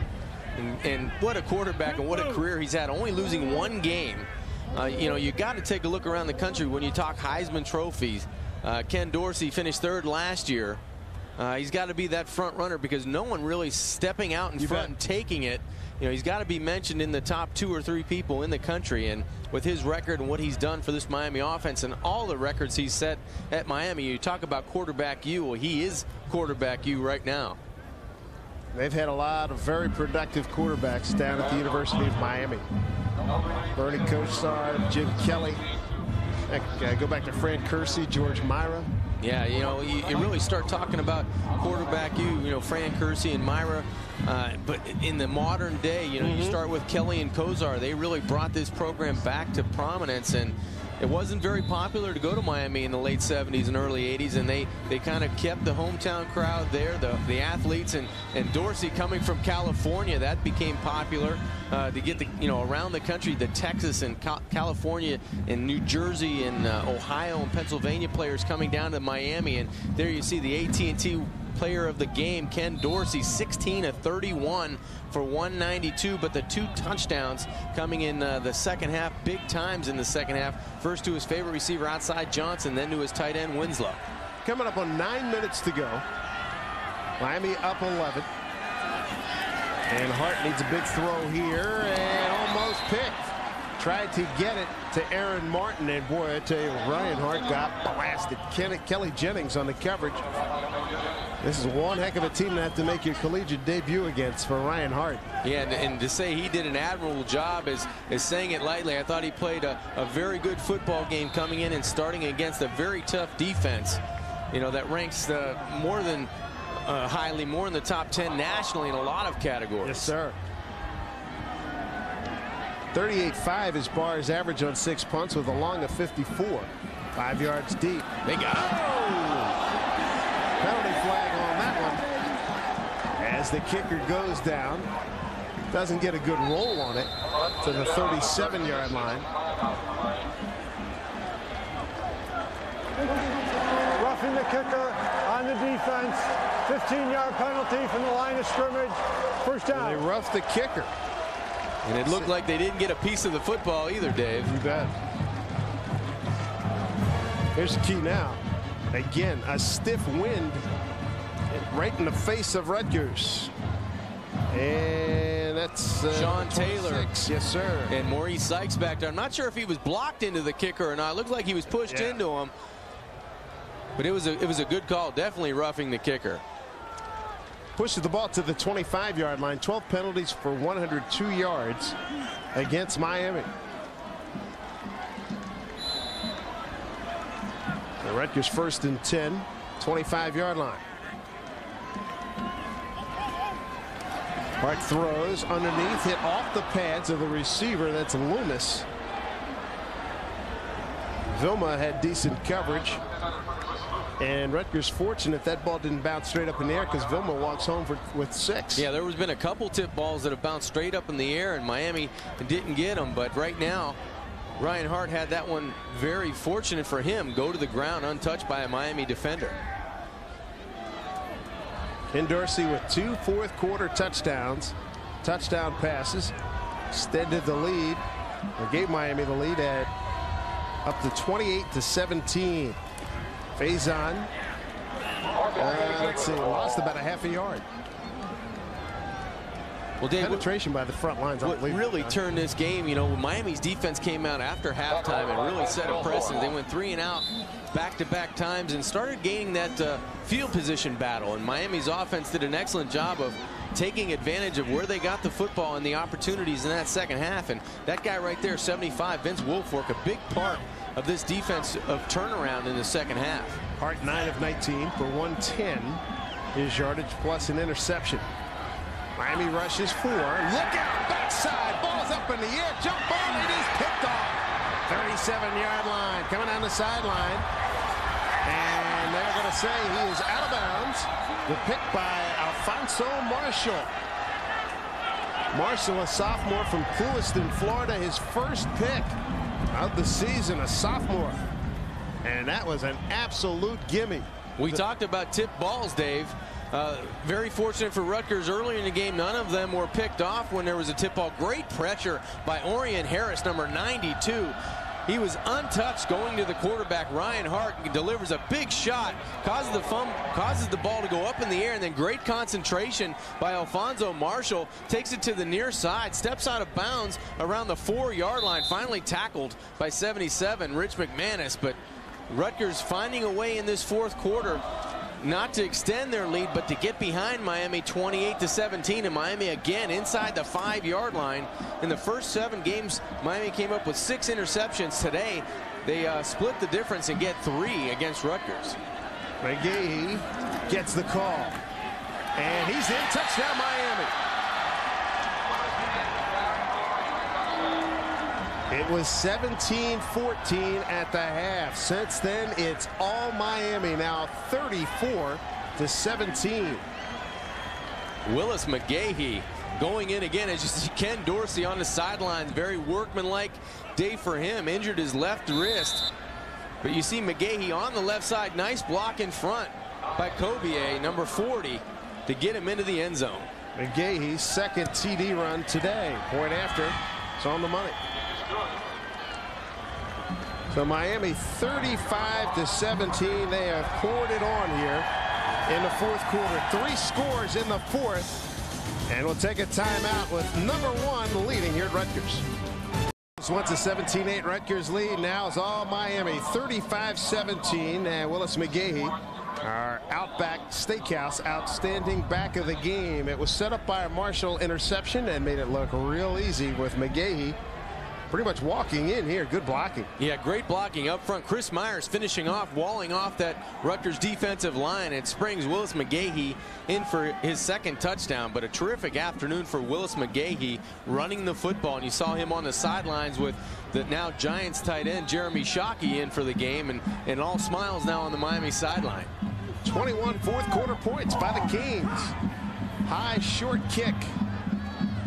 Taken at the 11. Oh, what a hit. Who is that? 58. Goodness gracious. Weaver coming down on special teams. Nobody touches him until he gets to the returner. Number 29, it looks like, for Miami. Also down, James Scott on the play. Man, oh man, Weaver. Cha-ching. This young man is down. Took a good part of that blow, James Scott. Wow. Miami was looking for somebody on special teams to make a play, and I think they found him with the game in hand. 35-17, right side of your screen. Weaver, 58, coming in untouched, and it looked like on the bottom of the pile, 29, James Scott, his left shoulder was hit, it looked like by a leg. Yeah, Sean Tucker's leg, I think, whipped him and got him right in the head. He's not moving down on that sideline or on the field. It looked like the left side for James Scott. And that's a playmaker for Miami. He's played a number of positions over the last couple of years. He's been a tailback. He's been a defensive back. He's great on special teams. 27 unanswered points by Miami. Turn this game around. They've got 3 scores here in the fourth quarter. 2 Dorsey TD passes, 1 to Johnson, 1 to Winslow, and a McGahee run. And McGahee, 23 carries for $187 and 2 touchdowns. See if we can see what happens here to Scott. There's the hit right there, but right there, the neck, it's his head. Let me tell you something. The first hit was really bad, and it was exacerbated by the second one. The second one really brought his head all the way down to his right shoulder. That first one was just amazing. He's moving his arms, his right arm, you can see there. Dr. John Uribe and Scott McGonigal, team trainer, on site. And that's one injury. When you get into that neck area, ooh, that's never good. It's never good. And it's great to see him moving with his own, by his own power. That was a vicious, vicious collision. Jarrell Weaver, number 58, just blew it up. Sean Tucker back on kick return, and that was not pretty. A reminder about our activities next week. It'll be the Boston College Eagles traveling to Morgantown. They'll face Avon Coburn and the Mountaineers from West Virginia, or the Temple Owls going to head to Pittsburgh, take on Rod Rutherford and the Pittsburgh Panthers. BC West Virginia or Temple at Pittsburgh next Saturday afternoon starting at noon. Check your local listings for the game in your area.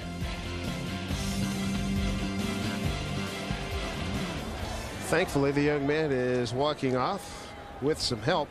It's James Scott, backup defensive back. Scott's a 6'2", 194-pound senior out of Crescent City, Florida. Empty backfield for Miami. Tight end left way too soon. That play's going to get stopped. That was Chris Loomis, the sophomore from Maple Shade, New Jersey.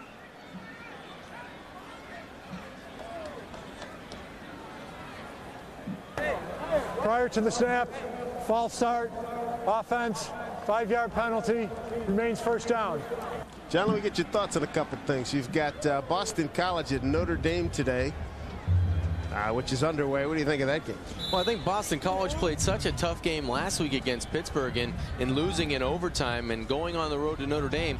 It's hard to go against Notre Dame and what they've done. They found a way to win football games, and I think Notre Dame will continue to win. I think it's going to be a tough physical football game. It always is. First and long here for Rutgers.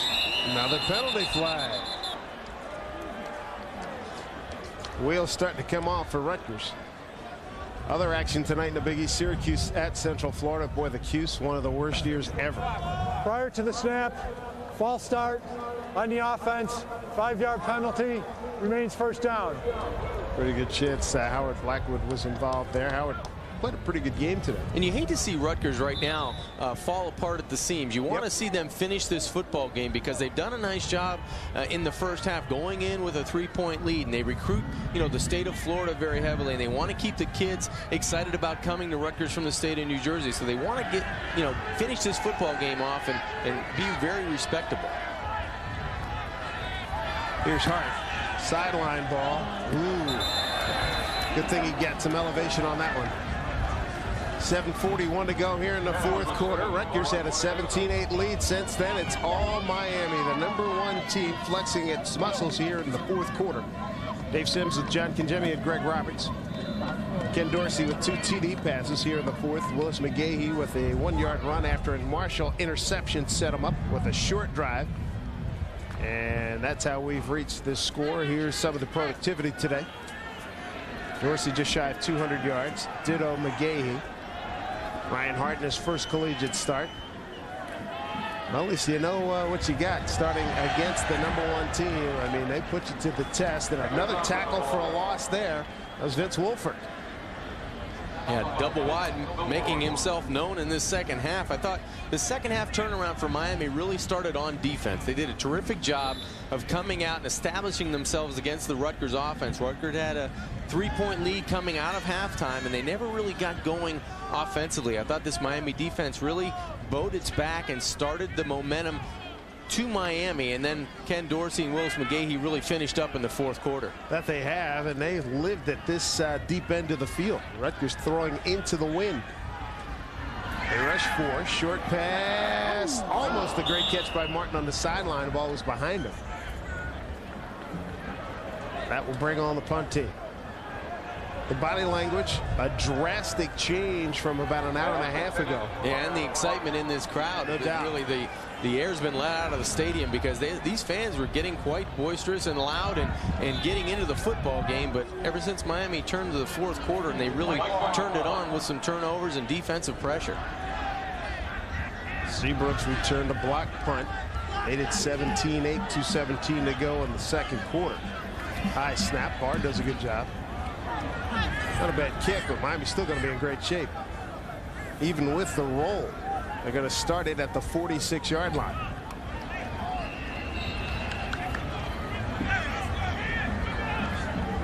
$40 yards on a punt. As we check out the Ameritrade scoreboard. Temple's put some points up on the board, but way too late. 46-20. Mountaineers having a very successful season. BC leading at Notre Dame. Boston College 0-3 in the conference, 4-3. And Pittsburgh, this is a big game in the Big East Conference. Huge. Pittsburgh 3-0. Virginia Tech 3-0. Along with Miami atop the Big East Conference. Yeah, and Crudup gets into the game, Dave, for Ken Dorsey, who is a little banged around today. Got that left wrist injured in the second half. Thought they were going to hand off, but Crudup buying some time now. Doing a heck of a job, and then he's finally sacked by Raheem Orr all the way back to the 40-yard line. 35-17 as we approach 6 minutes to go. There you see a good look at Derek Crudup out of Deerfield Beach High School. only a sophomore, and that's the biggest question Miami will have next year. How do you replace Ken Dorsey? And there's going to be a number of guys lining up for that job, and there's the front runner right there, number 18. 14-yard loss on that last play. 2nd and 23 at the 41. On the draw to Jarrett Payton. Payton takes it to the 45-yard line. We check in with Greg Roberts. Well, Dave, nothing lasts forever. Of course, this is Ken Dorsey's final season at the helm for the Miami Hurricanes. But don't feel sorry for Miami. You see their backup, Derek Crudup. He's just a sophomore. He has 2 years remaining. And don't forget about Brock Berlin, the transfer from the Florida Gators. He's sitting out this year, and they say he's tearing it up in practice. And the Hurricanes have already received a verbal commitment from Kyle Wright, who just happens to be the #1 prep quarterback in the country. So, guys, I think it's just a situation of next. That's exactly right. 5:15, Greg. Thank you very much. Crudup back to throw. Screen to Payton on the right side. Got blockers. Payton on the cutback. High school soccer player. Wow, look at that leg drive the last 5 yards to leave them short by about a yard for a first down.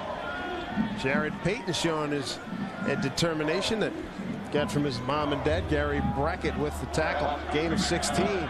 Yeah, nice finish to this catch by Payton. Watch him just keep his legs pumping and going towards the first down. Will bring up a 4th and probably a long 2, but an excellent run after catch by Jarrett Payton. Probably one of the most unselfish players on this team. He's played fullback, he's played tailback, he's run down on kicks, he's caught kicks, he's done just about everything in his career at Miami. Junior out of Arlington Heights in Illinois, just outside of Chicago.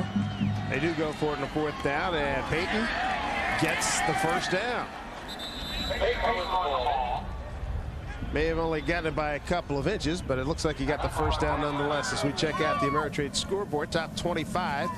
Iowa victorious against Wisconsin and in Iowa City. Michigan blows out Michigan State. Kansas State, that's at halftime over Kansas. Bowling Green en route to keeping its unbeaten season alive. Iowa State is already putting up a pretty good fight second quarter. 2 pretty good teams right there.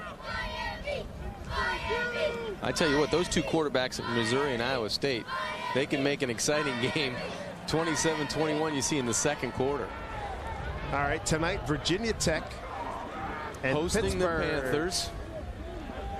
What do you think of that game? I think it's going to be all Virginia Tech. I think they're going to get a little bit of home cooking, and I know that Panther defense has been playing well, but they will be tested on the ground. A lot of running in that one. Virginia Tech, fabulous rushing team.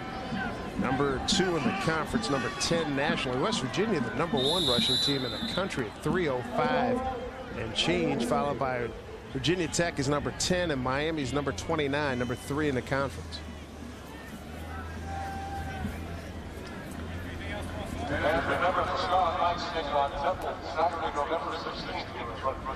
There you see total yards this quarter. Miami 71 and Rutgers going backwards at -2. And you see that Miami offense huddled on the sidelines. I think they'll continue to try to churn this clock and get out of the state of New Jersey with this 35-17 lead. Get back to Miami, get healthy, and get ready for the rest of the season. And Rutgers, you know, they have nothing to be ashamed about. They go into the halftime up by 3 points. Could have been bigger on that interception that was called back. You know, right at the goal line, it goes 100 yards the other way, and it really a 14-point turnaround. No doubt about it. Far side, there was a hold. Nate Jones won 100 yards on the return. And that could have really changed things around. As it was 17-14. That cannon's got to be kept quiet in the second half. That's got to be a cold spot right there.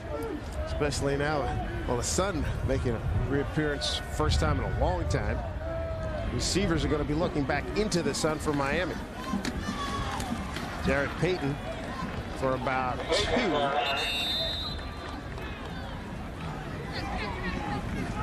Tackle down there by Brian Benders. A look at updated to-the-minute standings with the Mountaineer win over Temple. Mountaineers very much in it at 3-1. West Virginia still has to play Pittsburgh, and they have to play at Virginia Tech. Yeah, it's going to be a great finish to this Big East because Miami and Virginia Tech, as everybody knows, they end the season playing against each other. And December 7th. That's going to be a huge game. Crudup to throw. Got a man, throws it behind. That's going to be a 6 spot right there for Miami. Touchdown, Canes. Touchdown for Miami. And an easy pitch and catch to the backup tight end, David Williams. David Williams with his first TD catch of the season out of Northwestern High School in Miami. 6'3", 220, a sophomore. Yeah, and actually the ball, as you said, was well behind David Williams. It looked like Crudup was going to throw to the ball to the outside. He had the first down in the flat. He didn't look to the flat. He looked to push the ball up the field. You make a play on the ball to Jarvis Johnson where he thought it was going to be thrown, but a better reaction to the ball by Williams, and it ends up pushing the score to Miami 42, Rutgers 17. Nice job by Capstraw on the high snap. And he put it down in time. Crudup for Crudup. That's his second TD pass of the season. And he actually wanted to go to the flat, but kept his eyes down the football field. Finds Williams for the easy pitch and catch. Miami 42-17 with 3:16 left to go in the game. So this game has had a huge turnaround, and Well, we 28 fourth quarter points. Yeah, we saw the goose eggs in the third quarter, and we wondered how that could be, and Miami makes up for it in the fourth quarter with 28 unanswered. And it all started on the defensive side of the ball. There you see the back of William Joseph, number 94. You got to give credit to Matt Walters and Green up front, Cornelius and Jamal respectively, Andrew Williams, Vince Wilfork. Harris had a big hit on Ryan to cause an interception. Alfonso Marshall was the recipient of that big hit. And there you see Jeremy Shockey, the former Canes tight end, on the sidelines, giving some of his wealth of knowledge, passing it down to Eric Winston, the backup tight end, number 87. What a career, a short career he had at Miami, but what an impact. And he's battling turf toe right now with the New York Giants. Giants play Jacksonville up the road at Giants Stadium Sunday night. 42-17, 28 fourth quarter points by the Canes.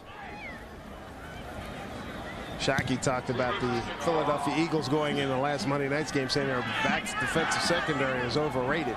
They need to get on that ball.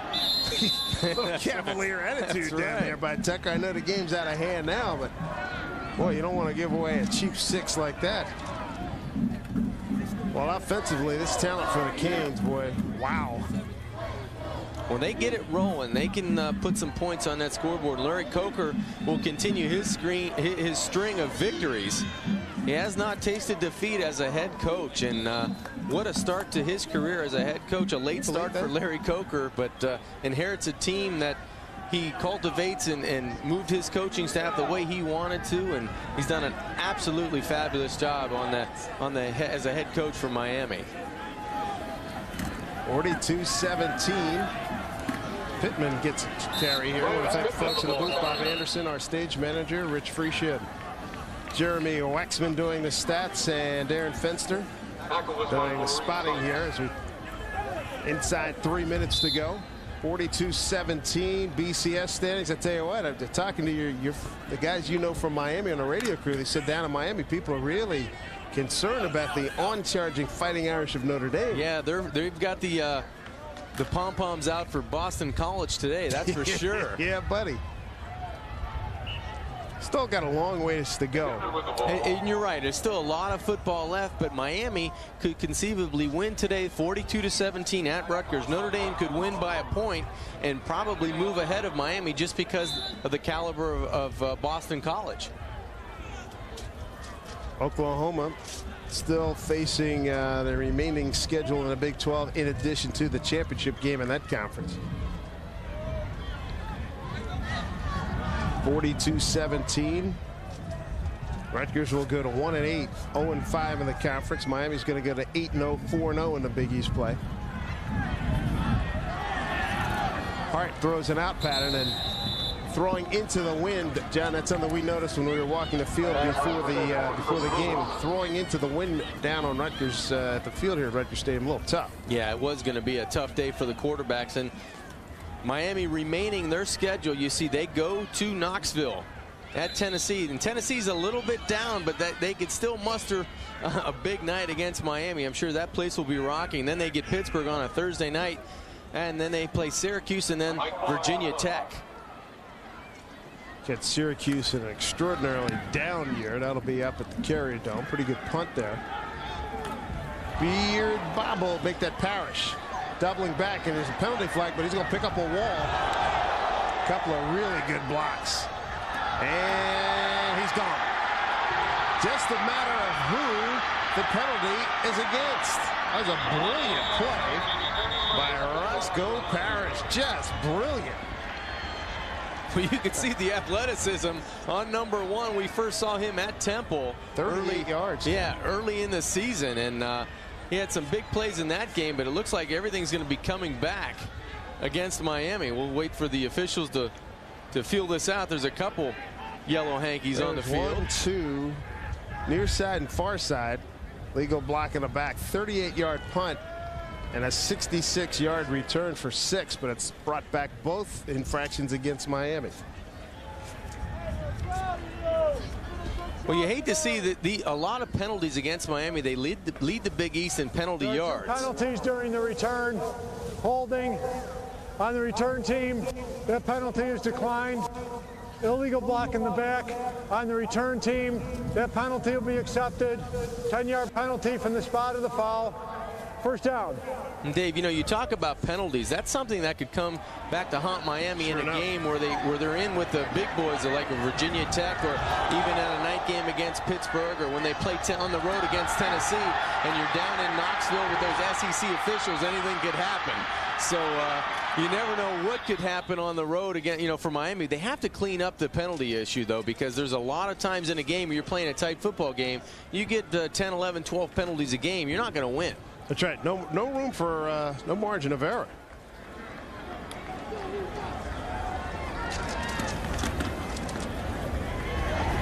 Jarrett Payton. Payton's a good back, but I tell you, that's, you know, McGahee runs through that play. He's through the back end of it. Yeah, he probably picks up another 20. It's not a big margin of separating the two as we look at Oklahoma's remaining schedule and ND. A&M, Baylor, Texas Tech, Okie State. Wow, Navy, Rutgers, and Southern Cal. Southern Cal could be, particularly it's at in LA, and Carson Palmer having a very good season. Yeah, if you're looking for Notre Dame to trip, it's today or the last game on the road at USC. There's Payton. Great determination. Looks familiar, doesn't it? It sure does. What a great run. Outstanding. Penalties 13 for a $120 from Miami, John. Yeah, it's really a telltale sign of Miami. You don't want to have that happen, and sometimes that's, you know, being aggressive, but other times it's just bad plays and bad decisions. Sure. And the only thing you can do is coach against that and really work on that in practice, and things like that happen. But you go against a good quality team, especially on the road, that could be enough to lose a football game. How about these numbers? This is the 800th game in the history of Miami football and win number 500. And that will do it. The final play. Larry Coker's club got put to the test through the first half, but in the fourth quarter, 28 points to come away with a 42-17 lead. And the victory here, Piscataway against Greg Schiano and the Rutgers Scarlet Knights. Let's look at David Williams, number 82, got that last touchdown. And once again, a final score, Miami 42, Rutgers 17. Make sure you join us next week. Boston College traveling to West Virginia, or Temple heading to Pittsburgh. We'll have all the action beginning at noon Eastern time. For John Kinjemi, Greg Roberts, and our entire Big East crew, I'm Dave Sims. This has been a presentation of ESPN Plus, the worldwide leader in collegiate sports television. Number 1, Miami prevails once again by the final of 42-17. Have a good day, everybody. We'll see you next week.